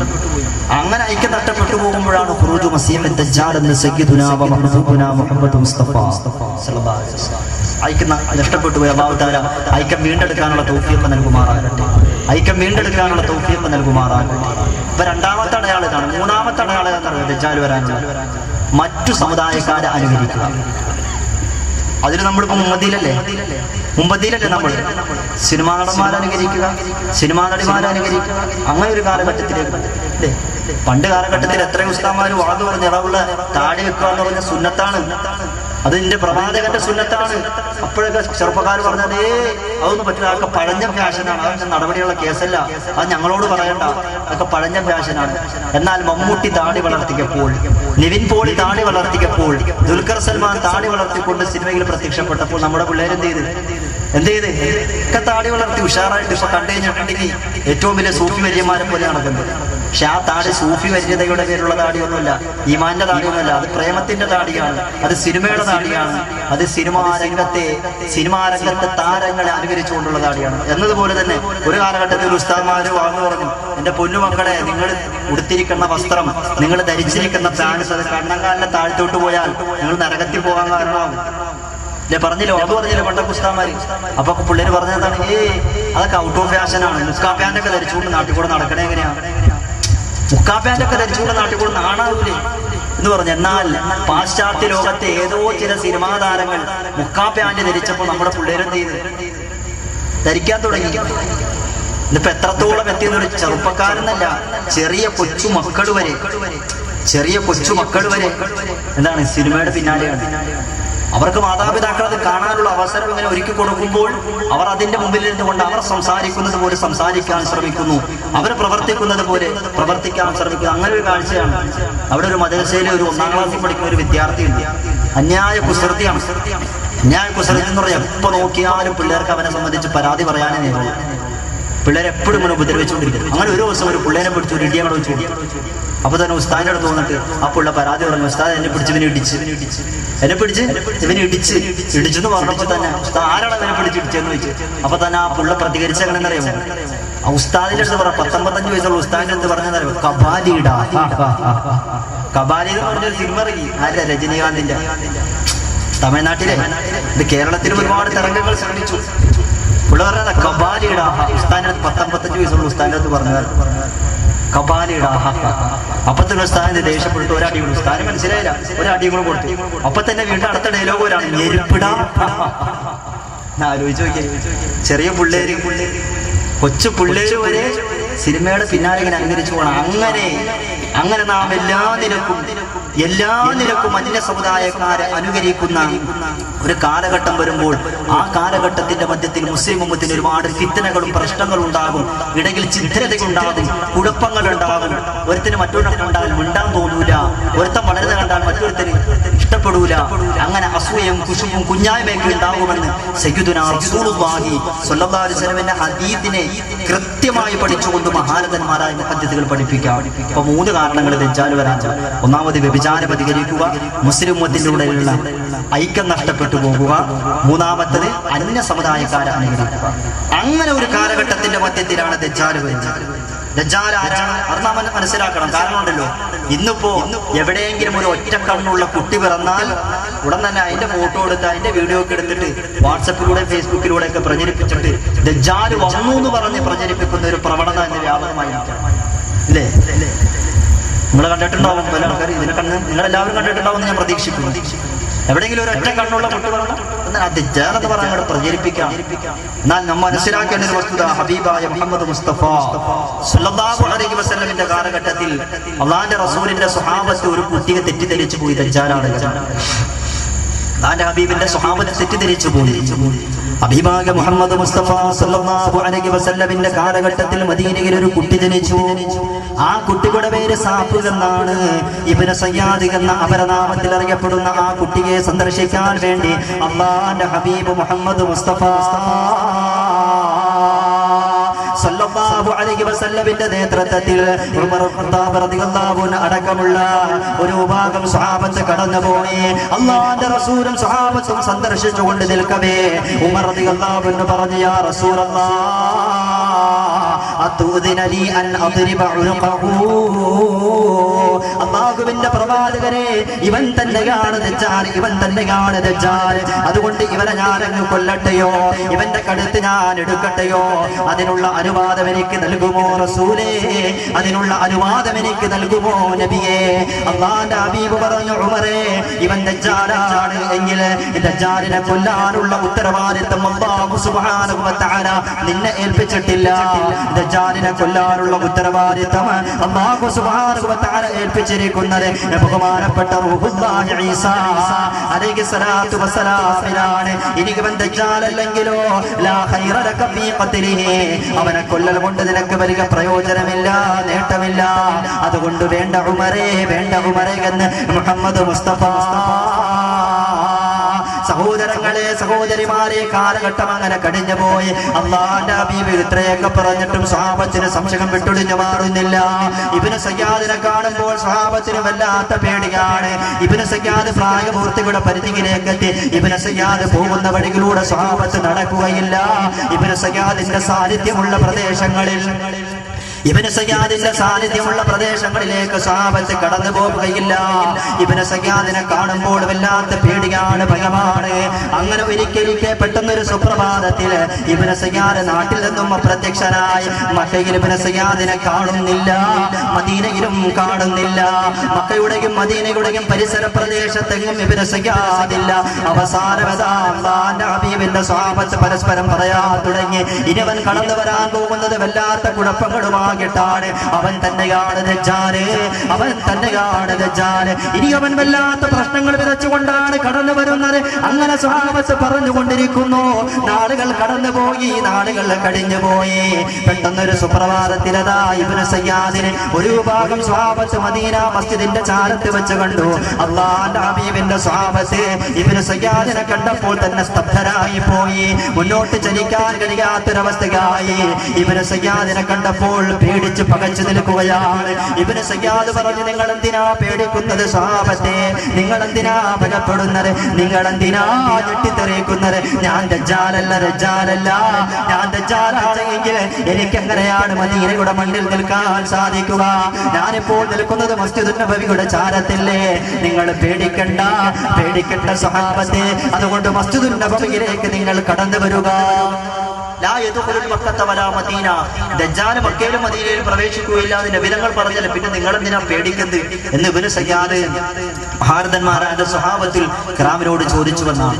അപ്പോഴാണ് സ്വഹാബത്തേക്ക് ഒരു ആശ്വാസമായത്. അപ്പോഴാണ് സ്വഹാബത്തിന് ഒരു ആശ്വാസമായത്. എങ്കിൽ പോലും ചില സ്വഹാബത്ത് എന്ത് ചെയ്തു? അവൻ തന്നെയാണ് ദജ്ജാൽ എന്ന് തെറ്റിദ്ധരിച്ചു പോയി. ജാബിർ റളിയല്ലാഹു അൻഹു അടക്കമുള്ള, ഇബ്നു ഉമർ റളിയല്ലാഹു അൻഹു അടക്കമുള്ള സ്വഹാബത്ത് വിചാരിച്ചു അവൻ തന്നെയാണ് ദജ്ജാൽ. കാരണം ദജ്ജാൽ കടന്നു വരൂല മക്കയിലും മദീനയിലും എന്ന് നബിതങ്ങൾ പറഞ്ഞത് അന്ത്യനാളിൽ കടന്നു വരൂലാന്നാണ്. ഇപ്പൊ കടന്നു വരൂലെന്നല്ല, അതുകൊണ്ട് ഇപ്പൊ കടന്നു വരും. അതുകൊണ്ട് അവൻ തന്നെയാണ് ദജ്ജാൽ എന്ന് ഇബ്നു ഉമർ റളിയല്ലാഹു അൻഹുവിനെ പോലെയുള്ള, ജാബിർ റളിയല്ലാഹു അൻഹുവിനെ പോലെയുള്ള സ്വഹാബത്ത് തെറ്റിദ്ധരിച്ചു പോയി. എന്നാൽ യഥാർത്ഥത്തിൽ ഇബ്നു സയ്യാദ് ദജ്ജാലല്ല. ലാ യദ്ഖുലുൽ മക്കത്ത വലാ മദീന, മക്കയിലും മദീനയിലും ദജ്ജാൽ പ്രവേശിക്കുകയില്ല എന്ന് മുഹമ്മദ് മുസ്തഫ സല്ലല്ലാഹു അലൈഹി വസല്ലം. അത് മക്കയുടെ മദീനയുടെ ഒരു പ്രത്യേകത അല്ലേ? മക്കയുടെ മദീനയുടെ ഒരു പ്രത്യേകതയാണ്. ബൈത്തുൽ മുഖദ്ദസിന്റെ മണ്ണിൽ ദജ്ജാൽ പ്രവേശിക്കുകയില്ല എന്ന് നബി പറഞ്ഞില്ല. മക്കക്ക് മദീനയേക്കാൾ ശ്രേഷ്ഠതയുണ്ട് അല്ലേ? മക്കയിലുള്ള പള്ളിക്ക് മദീനയിലുള്ള പള്ളിയേക്കാൾ ശ്രേഷ്ഠതയുണ്ട്. കാരണം മക്കയിലുള്ള മസ്ജിദുൽ ഹറമിലേക്ക് വെറുതെ നോക്കിയിരുന്നാൽ പോലും കൂലി കിട്ടുമെന്ന് സയ്യിദുനാ മുഹമ്മദ് മുസ്തഫ സല്ലല്ലാഹു അലൈഹി വസല്ലം. അത് ഏറ്റവും വലിയൊരു സവിശേഷതയാണ്. വെറുതെ നോക്കിയിരുന്ന് കൂലി വാങ്ങണ കാര്യങ്ങളാണ്. ഒന്നാമത് മസ്ജിദുൽ ഹറം, രണ്ടാമത് വിശുദ്ധമായ ഖുർആൻ. ശുദ്ധ ഖുർആൻ ഓതാറിയാൻ പള്ളിക്കും വെറുതെ നോക്കിയിരുന്നാൽ പോലും അതിന് കൂലിയാന്നാണ്. മൂന്നാമതെന്താ? മാതാവിന്റെ മുഖം, ഉമ്മാടെ മുഖം, ഉമ്മാടെ മുഖത്തേക്ക് നോക്കണ കൂട്ടത്തിലൊന്ന് ചിരിക്കാം, അതിനൊക്കെ വലിയ പ്രതിഫലങ്ങളുണ്ട് എന്ന് റസൂലുള്ളാഹി സ്വല്ലല്ലാഹു അലൈഹി വസല്ലം. ഇവിടെ നിന്ന് ചില ഉമ്മമാര് പറയണ്ട, എന്റെ പൊന്നാര മൊയ്യാടെ മുഖത്തോട്ട് നോക്കാൻ വേണ്ടായിരുന്നു, ചിരിക്കാൻ വേണ്ടായിരുന്നു, മേത്തോട്ട് ഇറായിരുന്നു അല്ലേ? അതാണ് നമ്മുടെ മക്കളെയൊക്കെ സ്വാധീനങ്ങളാക്കി, നമ്മുടെ മക്കളെയൊക്കെ സ്വാധീനങ്ങളാക്കട്ടെ. വാർദ്ധക്യത്തിൽ കൈപിടിക്കുന്ന മക്കളാക്കട്ടെ. മരിച്ച ഖബറിൽ കഴിയുമ്പോൾ നമ്മുടെ അരികിൽ വന്ന സൂറത്തുൽ യാസീൻ ഓതി പൊട്ടിക്കരഞ്ഞ് പ്രാർത്ഥിക്കുന്ന മക്കളാക്കി നൽകട്ടെ. നാളെ സ്വർഗീയ ആരാമത്തിലേക്ക് കൈപിടിക്കുന്ന മക്കളാക്കി അനുഗ്രഹിക്കട്ടെ. ആമീൻ യാ റബ്ബൽ ആലമീൻ. ഇദ്രീസ് നബിയുടെ കാലഘട്ടത്തിലും ദജ്ജാൽ വന്നില്ല. ഇബ്രാഹിം നബിയുടെ കാലഘട്ടത്തിലും ദജ്ജാൽ വന്നില്ല. മൂസ നബിയുടെയും ഈസ നബിയുടെയും നമ്മുടെ പ്രവാചകനായ മുഹമ്മദ് മുസ്തഫ സല്ലല്ലാഹു അലൈഹി വസല്ലമിന്റെ സമകാലീന യുഗത്തിലും ദജ്ജാൽ വന്നില്ല. ഇനി ദജ്ജാൽ വരുന്നത് ഏതൊരു സമൂഹത്തിലേക്കാണെന്നറിയുമോ? അല്ലാഹുവിന്റെ ഹബീബിന്റെ ഹദീസുകളിൽ കാണാം. ഈ ലോകം ഒരുപാട് അശ്ലീലതകളിലേക്കും ആഭാസങ്ങളിലേക്കും അധാർമികതകളിലേക്കും കടന്നു പോകുമ്പോഴാണ് ദജ്ജാൽ രംഗപ്രവേശനം ചെയ്യുന്നത് എന്ന് സയ്യിദുൽ വറാ ത്വാഹാ റസൂലുള്ളാഹി അവനെങ്ങോട്ട് കടന്നു വന്നാലോ അവൻ ലോകത്ത് ഉണ്ടാകുന്നത് 40 യൗമാ, 40 ദിവസമായിരിക്കും അവന്റെ ഫിത്നയുണ്ടാകുക. 40 ദിവസമായിരിക്കും അവർ ദുനിയാവിൽ ജീവിച്ചിരിക്കുക. കേവലം 40 ദിവസമാണോ? അല്ല അല്ല, അവന്റെ ഒന്നാമത്തെ ദിവസം കസന, ഒരു വർഷത്തിന്റെ ദൈർഘ്യമുണ്ടാകും. അവന്റെ രണ്ടാമത്തെ ദിവസം കശഹരിന്, ഒരു മാസത്തിന്റെ ദൈർഘ്യമുണ്ടാകും. അവന്റെ മൂന്നാമത്തെ ദിവസം കൽ ജുമുഅ, ഒരാഴ്ചയുടെ ദൈർഘ്യമുണ്ടാകും. വസായിറു അയ്യാമിഹി കഅയ്യാമികും, ബാക്കിയുള്ള 37 ദിവസങ്ങൾ, അവശേഷിക്കുന്ന 37 ദിവസങ്ങൾ 24 മണിക്കൂർ വെച്ചായിരിക്കും. അഥവാ എന്റെയും നിങ്ങളുടെയും ദിവസങ്ങൾ പോലെ 24 മണിക്കൂർ വെച്ചായിരിക്കുമെന്ന് സയ്യിദുനാ മുഹമ്മദ് മുസ്തഫ. സഹോദരങ്ങളെ, അങ്ങനെ ദജ്ജാൽ വന്നു കഴിഞ്ഞാൽ അവൻ വല്ലാത്ത കുഴപ്പങ്ങൾ സൃഷ്ടിച്ചു കൊണ്ടിരിക്കുമ്പോഴാണ് ആ ദജ്ജാലിനെ കൊല്ലാൻ വേണ്ടി നുസൂലു ഈസാ നബി അലൈഹിസ്സലാത്തു വസ്സലാം അവതരിക്കുന്നത്. ഈസാ പ്രവാചകർ വന്നിട്ട് ദജ്ജാലിനെ വധിക്കുമെന്ന് സയ്യിദുനാ മുഹമ്മദ് മുജ്തബ സല്ലല്ലാഹു അലൈഹി വസല്ലം. ദജ്ജാലിനെ ആര് കൊല്ലും? ഈസാ അലൈഹിസ്സലാത്തു വസ്സലാം കൊല്ലും. എങ്ങനെയാ ദജ്ജാലിനെ കൊല്ലുന്നത്? ഒരുപക്ഷെ മറ്റു പല പ്രഭാഷണങ്ങളിൽ നിങ്ങൾ കേട്ടിട്ടുണ്ടാകും. ദജ്ജാലിനെ കൊല്ലുന്നത് ഈസാ നബി ഒരു വെളുത്ത കുതിര കൂടെ പുറത്ത് കയറി വന്ന് ഒരു കുന്തം ഉപയോഗിച്ചിട്ടാണ് ദജ്ജാലിനെ കൊല്ലുന്നത് എന്ന് നമുക്ക് എല്ലാവർക്കും അറിയാം. അത് തന്നെ ദജ്ജാലിന്റെ ഏറ്റവും വലിയ നിസ്സാരതയാണ്. അത് തന്നെ ഏറ്റവും വലിയ നിന്ദതയാണ്, നിസ്സാരതയാണ്. കാരണം ഈ ദജ്ജാല് വരുന്നത്, ഈസാ നബി വരുന്നതൊക്കെ സമൂഹത്തിലേക്കാണ്. അത്യാധുനിക യന്ത്ര സാമഗ്രികളും ആയുധ സജ്ജീകരണങ്ങളുള്ള കാലഘട്ടത്തിലാണ്. ആ കാലഘട്ടത്തിന്റെ മധ്യത്തിലും ദജ്ജാലിനെ ഈസാ നബി കൊല്ലാൻ ഉപയോഗിക്കുന്നത് എന്താണ്? തോക്കല്ല, മിസൈലല്ല, ബോംബല്ല, പിസ്റ്റളല്ല, പിന്നെന്താ? ഒരു കുന്തം. ആ കുന്തം ഉപയോഗിച്ചിട്ട് ഇവരെ കുത്തി കൊല്ലുമ്പോൾ തന്നെ ആൾക്കാർ പറയാൻ തുടങ്ങും, ഇവനെ ഈ മാതിരി അത്ഭുതമൊക്കെ പ്രകടിപ്പിച്ചിട്ട് ഈസാ നബി ഒരു കുന്തം വെച്ച് കുത്തുകൊടുത്തപ്പോൾ ഞാൻ തട്ടിപ്പോയില്ലോ, ചത്തുപോയില്ലോ എന്ന് ആളുകൾ പറയാൻ തുടങ്ങും. അത്രത്തോളം നിന്യനാകിട്ടാണ്, നിസ്സാരനാകിട്ടാണ് ദജ്ജാല് ഭരിക്കുന്നത് എന്ന് മഹാന്മാരായ പണ്ഡിതന്മാർ ഇതിനെ വിലയിരുത്തിക്കൊണ്ട് പഠിപ്പിക്കുന്നത് കാണാം. അങ്ങനെ ദജ്ജാല് മരിച്ചു കഴിഞ്ഞാൽ പിന്നെ ലോകത്തുണ്ടാവുന്ന ഫിത്ന ഏതാണ്? യഅ്ജൂജ് മഅ്ജൂജ്. പിന്നെ ലോകത്ത് കടന്നു വരുന്ന ഫിത്ന യഅ്ജൂജ് മഅ്ജൂജാണ്.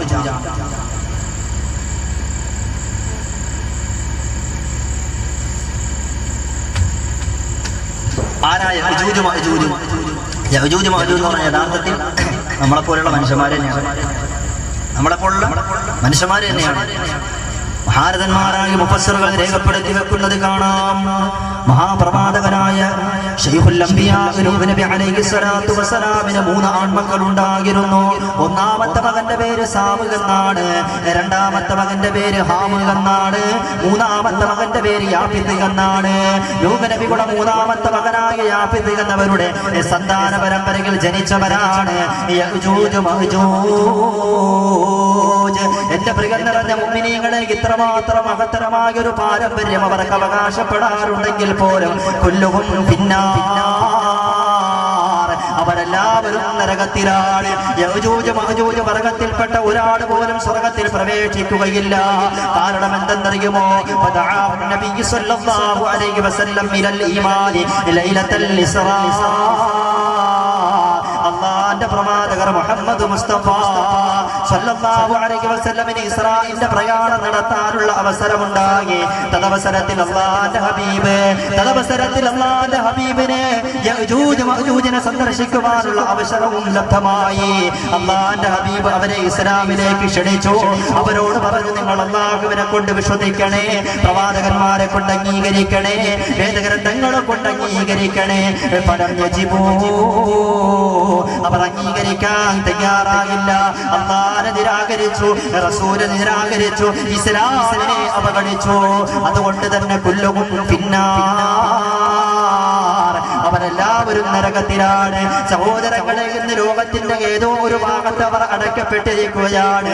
ബദിലൊരു മന്ദിരം കെട്ടിപ്പാർപ്പിക്കപ്പെട്ടിരിക്കുകയാണ്. തടങ്കൽ പാളകത്തിന്റെ അകത്തളത്തിൽ തടങ്കൽ പുള്ളികളെ പാർപ്പിക്കപ്പെട്ടതുപോലെ പാർപ്പിക്കപ്പെട്ടിരിക്കുകയാണ്. എല്ലാ ദിവസവും ആ മതിൽ പൊളിക്കാൻ വേണ്ടി, തച്ചു തകർക്കാൻ വേണ്ടി അവർ പരിശ്രമിച്ചു കൊണ്ടിരിക്കുകയാണ്. അവസാനം ഒരു ദിവസം എത്തും, അവസാനം ഒരു ദിവസം എത്തും. അന്നേ ദിവസം അവർ പറയും ഇൻഷാ അല്ലാഹ് നാളെ പ്രഭാതത്തിൽ ഞങ്ങളിത് പൊളിച്ചിരിക്കും. അള്ളാഹു ഉദ്ദേശിച്ചാൽ നാളെ ഞങ്ങളിത് പൊളിച്ചിരിക്കുമെന്ന് അള്ളാഹുവിന് വിശ്വസിക്കാത്ത പ്രവാചകന്മാരെ കൊണ്ട് വിശ്വസിക്കാത്ത യജൂജ് മഅജൂജ് പറയുമത്രേ. പിറ്റേ ദിവസത്തിന്റെ പ്രഭാതത്തിൽ അതിനെ അവർ പൊളിച്ചുകൊണ്ട് പുറത്തേക്ക് അവർ കടന്നു വരും. ലോകത്ത് ആകമാനം അവർ കുഴപ്പങ്ങൾ സൃഷ്ടിക്കും. പക്ഷേ മക്കത്ത വലാ മദീനത വലാ ബൈത്തുൽ മുഖദ്ദസ ദജ്ജാൽ മക്കയിലും മദീനയിലും പ്രവേശിക്കുകയില്ല എന്ന് അല്ലാഹുവിന്റെ ഹബീബ് മുഹമ്മദ് മുസ്തഫ സല്ലല്ലാഹു അലൈഹി വസല്ലമിന്റെ ഹദീസ് ഉണ്ടല്ലോ. എന്നാൽ യജൂജ് മഅജൂജ് മക്കയിൽ പ്രവേശിക്കുകയില്ല, മദീനയിലും പ്രവേശിക്കുകയില്ല. ആയിരക്കണക്കിന് വരുന്ന പ്രവാചകന്മാരുടെ പാദസ്പർശം കൊണ്ട് പുളകിതമായ ബൈത്തുൽ മുഖദ്ദസിന്റെ മണ്ണിലും യജൂജ് മഅജൂജ് കടന്നു വരികയില്ല എന്ന് സയ്യിദുനാ മുഹമ്മദ് മുസ്തഫ ബാക്കി എല്ലാ പ്രദേശങ്ങളിലേക്കും കടന്നു വരും. അവസാനം ലോകത്ത് ആകമാനം കുഴപ്പങ്ങൾ സൃഷ്ടിക്കും. ജനങ്ങളുടെ ജലാശയങ്ങൾ മുഴുവൻ അവർ കുടിച്ചു പറ്റിക്കും. ഭക്ഷണ പദാർത്ഥങ്ങളൊന്നാകെ തിന്നു തീർക്കും. അവസാനം ഈസാ അലൈഹിസ്സലാത്തു വസ്സലാമിനോട് ജനങ്ങൾ ആവരാതി ബോധിപ്പിക്കും. ഈസാ നബി അല്ലാഹു തആലയോട് പ്രാർത്ഥിക്കും. അനന്തരം അവരെ അല്ലാഹു തആല ആസകരം നശിപ്പിച്ച് നാമാവശേഷമാക്കി കളയുമെന്ന് സയ്യിദുനാ മുഹമ്മദ് മുസ്തഫ. അങ്ങനെ യജൂജ് മഅജൂജിനെ അല്ലാഹു സുബ്ഹാനഹു വ തആല ഈസാ നബിയുടെ പ്രാർത്ഥന സ്വീകരിച്ചിട്ട് നശിപ്പിച്ചു കളയും. പിന്നെ ഈസാ അലൈഹിസ്സലാത്തു വസ്സലാം ചെയ്യുന്നത് എന്താണ്? ഈസാ അലൈഹിസ്സലാത്തു വസ്സലാം യജൂജ് മഅജൂജിനെ കൊല്ലും. യജൂജ് മഅജൂജ് വരുന്നത് ഇൻഷാ അല്ലാഹ് നാളെ ഞങ്ങൾ തകർത്തിരിക്കുമെന്ന് പറഞ്ഞിട്ടുണ്ട്. മഹാന്മാരായ പണ്ഡിതന്മാർ പറയുന്നത് ഇൻഷാ അല്ലാഹുടെ ഒരു പവറാണ്. നമ്മുടെയൊക്കെ ജീവിതത്തിൽ സംസാരത്തിൽ അങ്ങനെയുള്ള പദപ്രയോഗങ്ങളൊക്കെ നടത്തണം. കാരണം നമുക്ക് മുഅ്മിനീകളാണ്. അത്ഭുതമാണ് കാണുമ്പോൾ സുബ്ഹാനല്ലാഹ് എന്ന് പറയാനും അതുപോലെ തന്നെ ആരെങ്കിലും ഒന്ന് പുകഴ്ത്തി കഴിഞ്ഞാൽ പൊങ്ങി പോരല്ല മാഷാ അല്ലാഹ് പറയണമെന്നാണ് അല്ലേ? മാഷാ അല്ലാഹ് എന്ന് പറഞ്ഞത് അതുകൊണ്ട് അർത്ഥമാകുന്നതാണ് അള്ളാഹു ഉദ്ദേശിച്ചതാകുന്നു ഇവിടെ നടക്കുന്നത്. അഥവാ അത് കണ്ണേറിൽ നിന്നും രക്ഷപ്പെടാൻ പര്യാപ്തമായതാണ് എന്ന് തിരുനബിയുടെ ഹദീസുകളെ വിലയിരുത്തിക്കൊണ്ട് പണ്ഡിതന്മാർ പഠിപ്പിക്കാം. അല്ലാഹു തആല അനുഗ്രഹിക്കുമാറാകട്ടെ. തീർത്തും ദീനുൽ ഇസ്ലാമിന്റെ അടിപ്പടയിലാകി ജീവിക്കാനുള്ള തൗഫീഖ് നൽകുമാറാകട്ടെ. അപ്പൊ യജൂജ് മഅജൂജ് ഇൻഷാ അല്ലാഹ് നാളെ ഞങ്ങൾ പൊളിച്ചത് വരും എന്ന് പറഞ്ഞതിന്റെ അനന്തരമായിട്ടാണ് കടന്നു വരുന്നത്. അങ്ങനെ ഈസാ നബി അവരെ കൊല്ലും. അവരെ കൊന്നതിന് ശേഷം പിന്നെ ഈസാ നബി ചെയ്യുന്നത് വയക്സിറു സ്വലീബ, പിന്നെ ലോകത്തിന്റെ കുരിശുകളെല്ലാം തച്ചു തകർക്കും. വയഖ്തുലുൽ ഖനാസീർ, മാത്രമല്ല ലോകത്തുള്ള പന്നികളെല്ലാം ഈസാ അലൈഹിസ്സലാത്തു വസ്സലാം കൊന്നൊടുക്കുമെന്ന് സയ്യിദുനാ മുഹമ്മദ് മുസ്തഫ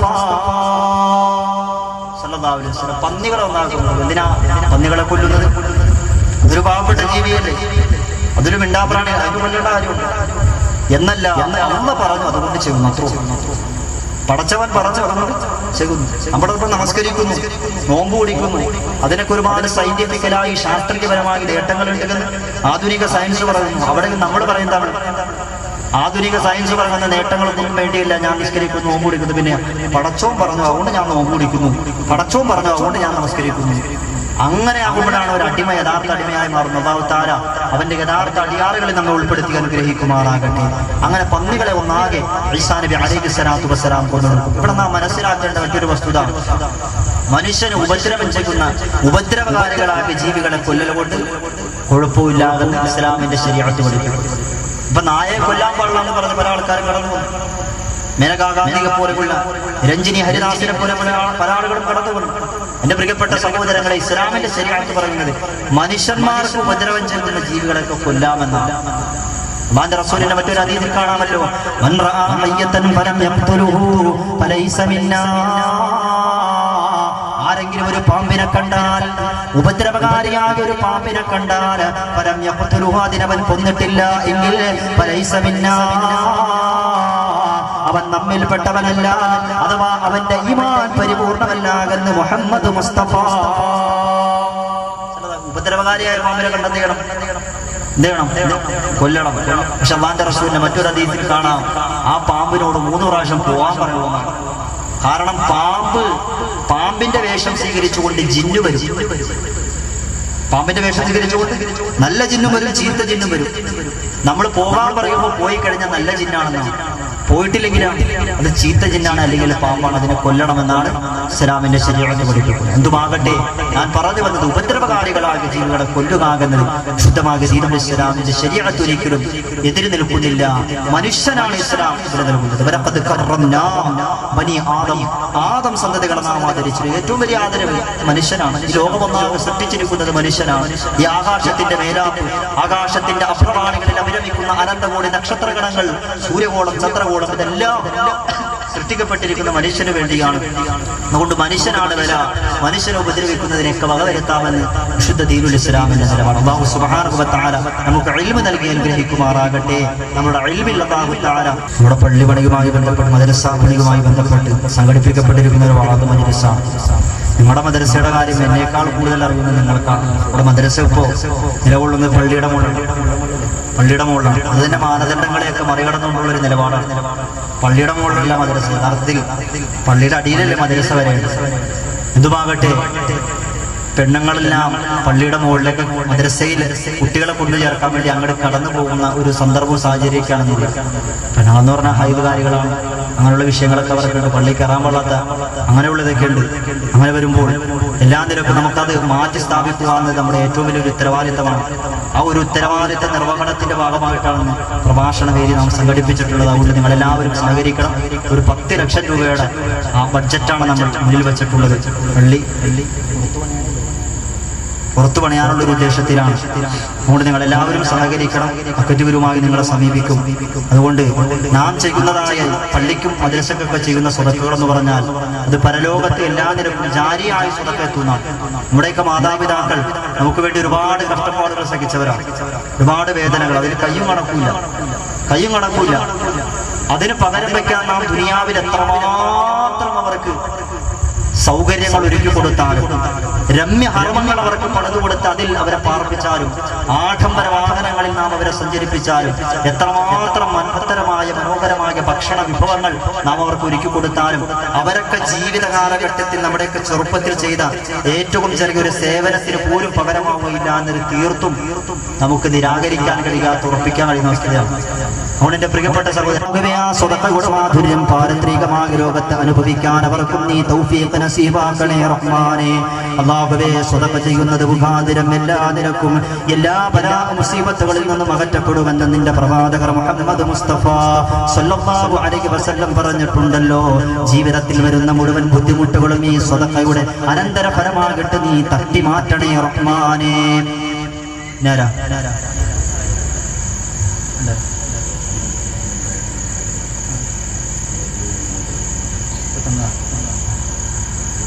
അല്ലാഹുവേ, നിന്റെ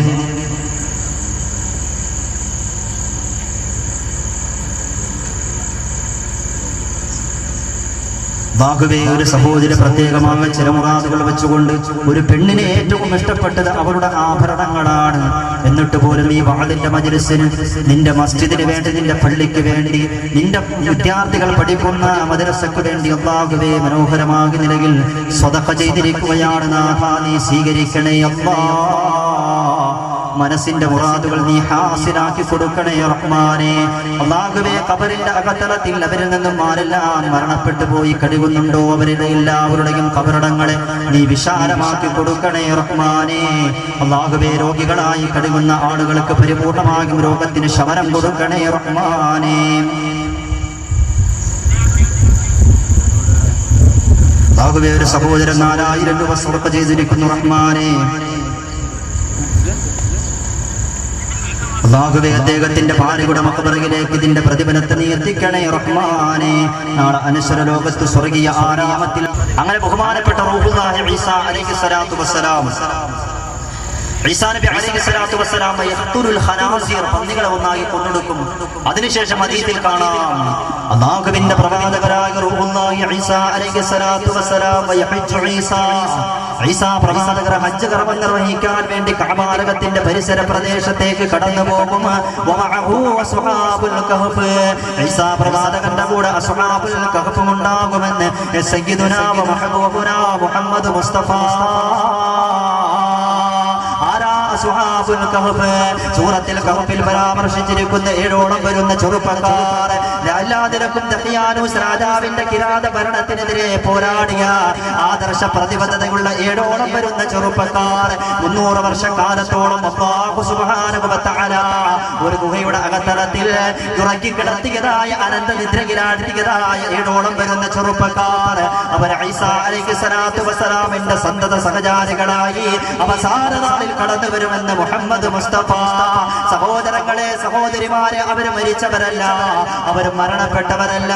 റൂഹുല്ലാഹി ഈസാ പ്രവാചകർ ആകാശലോകത്ത് ജീവിച്ചിരിക്കുന്നത് പോലെ, ഇദ്രീസ് നബി ആകാശത്ത് ജീവിച്ചിരിക്കുന്നത് പോലെ, ഖദർ അലൈഹിസ്സലാത്തു വസ്സലാം ഭൂമിയിൽ ജീവിച്ചിരിക്കുന്നത് പോലെ, ഇല്യാസ് അലൈഹിസ്സലാത്തു വസ്സലാം ഭൂമിയിൽ ജീവിച്ചിരിക്കുന്നത് പോലെ അവരും ഭൂമിയിൽ ജീവിച്ചിരിക്കുകയാണ്. അന്നഹും നിയാ,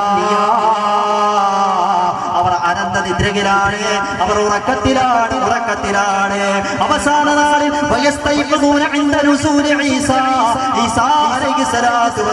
അവസാനം ഇറങ്ങി വരുമ്പോൾ അവർ ഉറക്കത്തിൽ നിന്നും ഉണരുമെന്ന് മുഹമ്മദ് മുസ്തഫ. ഈസാ നബിയുടെ സന്തത സഹചാരികളായി അവർ കൂടുമത്രേ. ഹജ്ജ് കർമ്മം നിർവഹിക്കാൻ വേണ്ടി ബഹുമാനപ്പെട്ട ആ പ്രവാചകന്റെ കൂടെ മക്കയുടെ മണ്ണിലേക്ക് കടന്നു പോകും. മഖബൂലും മബ്റൂറുമായ ഹജ്ജും ഉംറയും നിർവഹിച്ചതിന്റെ അനന്തരം, അനുഷ്ഠിച്ചതിന്റെ അനന്തരം അവർ മടങ്ങി വരും. അങ്ങനെ മടങ്ങി വരുമ്പോൾ ഈസാ അലൈഹിസ്സലാത്തു വസ്സലാം മരണപ്പെടും. ഈസാ അലൈഹിസ്സലാത്തു വസ്സലാം മരണപ്പെടും. പിന്നീട് അസ്ഹാബുൽ കഹ്ഫ് മാത്രം അവശേഷിക്കും. എന്റെ പ്രിയപ്പെട്ടവരെ, അസ്ഹാബുൽ കഹ്ഫ് എപ്പോഴാ മരിക്കുന്നത് എന്നറിയുമോ? അല്ലാഹുവിന്റെ റസൂലിന്റെ ഹദീസിൽ കാണാം, ഈ ലോകം അവസാനിക്കുന്നത് ഏറ്റവും മോശപ്പെട്ട ഒരു സമുദായം കടന്നു വരുമ്പോഴാണ്. അല്ലാഹു എന്ന് പറയാൻ മാത്രം ഒരാൾ പോലുമില്ലാത്തൊരു സമൂഹത്തിന്റെ മധ്യത്തിലാണ് ലോകാവസാനം സംഭവിക്കുക എന്ന് സയ്യിദുനാ മുഹമ്മദ് മുസ്തഫ. അതിന് മുന്നോടിയായി സ്വാലിഹീങ്ങളായ സച്ചരിതരായ ആളുകളെല്ലാം അല്ലാഹു സുബ്ഹാനഹു വ തആല മരിപ്പിക്കും. വാനലോകത്തിൽ നിന്നും ഒരു മന്ദമാരുതനെ അല്ലാഹു സുബ്ഹാനഹു വ തആല പറഞ്ഞേക്കും. ആ മന്ദമാരുതൻ വന്നുകൊണ്ട് സ്വാലിഹീങ്ങളായ സച്ചരിതരായ ആളുകളെല്ലാം തലകിത്തലോടി കടന്നു പോകുമ്പോൾ അവരെല്ലാവരും മരണപ്പെട്ടു പോലും. വയമൂതു ഹത്താ തഅതിയ റീഹുൽ ലയ്യിനാ. ആ സന്ദർഭത്തിലാണ് ആ മന്ദമരുതന്റെ തലോടലേറ്റുകൊണ്ടാണ് അസ്ഹാബുൽ കഹ്ഫ് മരിക്കുന്നത് എന്ന് മുഹമ്മദ് മുസ്തഫ. അങ്ങനെ അസ്ഹാബുൽ കഹ്ഫ് മരിക്കും. ഈസാ അലൈഹിസ്സലാത്തു വസ്സലാം അതിന് മുന്നോടിയായി തന്നെ മരിക്കും. മഹാനായ ഹാഫിദ് ഇബ്നു കതീർ റഹ്മത്തുള്ളാഹി അലൈഹി പറയുന്ന അതിനു വേണ്ടിയാണ് ഈസാ നബിയെ അല്ലാഹു തആല ഭൂമിയിലേക്ക് പറഞ്ഞയക്കുന്നത്. ഏതിനു വേണ്ടി? എന്റെ പ്രഭാഷണം ഞാൻ അവസാനിപ്പിക്കാൻ പോവുകയാണ്. അതിനു വേണ്ടിയാണ് എന്ന് പറയുമ്പോൾ ഏതിനു വേണ്ടി? ലിയുദ്ഫന ഫിൽ അർളി ഇദ് ലൈസ ലിമഖ്ലൂഖിൻ മിനത് തുറാബി അൻ യമൂത ഫീ ഗൈരിഹാ. ഭൗതികമായ ലോകത്തിൽ വെച്ച് മണ്ണിൽ വെച്ച് ആരെല്ലാം ജനിച്ചിട്ടുണ്ടോ അവരൊക്കെ മണ്ണിൽ വെച്ച് മരിക്കേണ്ടവരാണ്. ഈസാ നബി എവിടെയാണ് ജനിച്ചത്? ഈ ലോകത്ത് മണ്ണിൽ വെച്ച് ജനിച്ച വ്യക്തിയാണ്. അതുകൊണ്ട് മണ്ണിൽ വെച്ച് തന്നെ മരിക്കേണ്ട ആളാണ്. മണ്ണിനാൽ പടക്കപ്പെട്ട വ്യക്തിയാണ് എന്നതുകൊണ്ട് തന്നെ നമ്മളെല്ലാവരും മണ്ണിലേക്ക് മടങ്ങുമെന്നതുപോലെ ഈസാ നബിയും മണ്ണിലേക്ക് മടങ്ങേണ്ട വ്യക്തിയാണ് എന്നതുപോലെ മരണത്തെ സംബന്ധിച്ചുള്ള അനുസ്മരണം, അതാണ് നുസൂലു ഈസാ അലൈഹിസ്സലാത്തു വസ്സലാമിന്റെ അവതരണത്തിന്റെ ഒരു കാരണമെന്ന് ഹാഫിദ് ഇബ്നു കതീർ റഹ്മത്തുള്ളാഹി അലൈഹി രേഖപ്പെടുത്തി. ഒരൊറ്റ ഖുർആനായത്ത് മാത്രം ഓർമ്മപ്പെടുത്തിക്കൊണ്ട് വാക്കുകൾക്ക് വിരാമം കുറിക്കുകയാണ്. അല്ലാഹുവിന്റെ വിശുദ്ധ ഖുർആൻ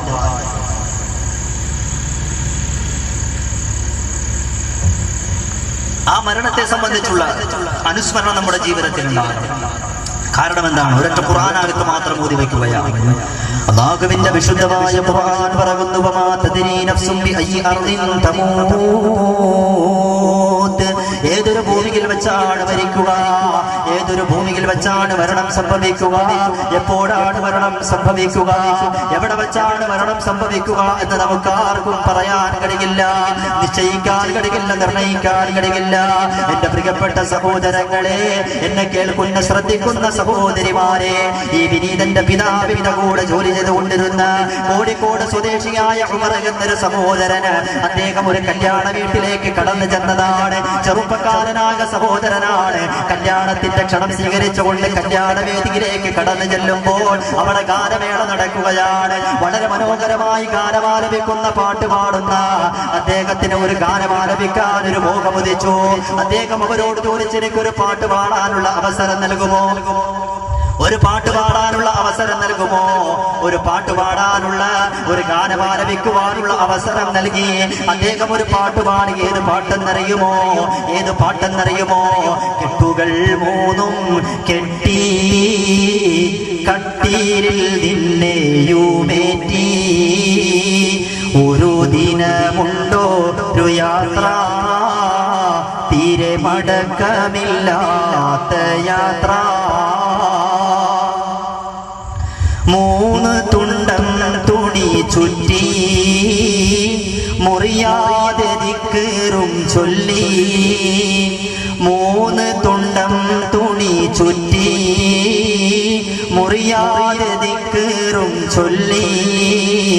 ഖബറിലേക്കുള്ളൊരു പോക്ക് നീ ഖൽബിലൊന്നോർത്തുന്ന് നോക്ക്. തൊട്ടിയിലാടിയ കുട്ടി പച്ചമണ്ണോട് നീ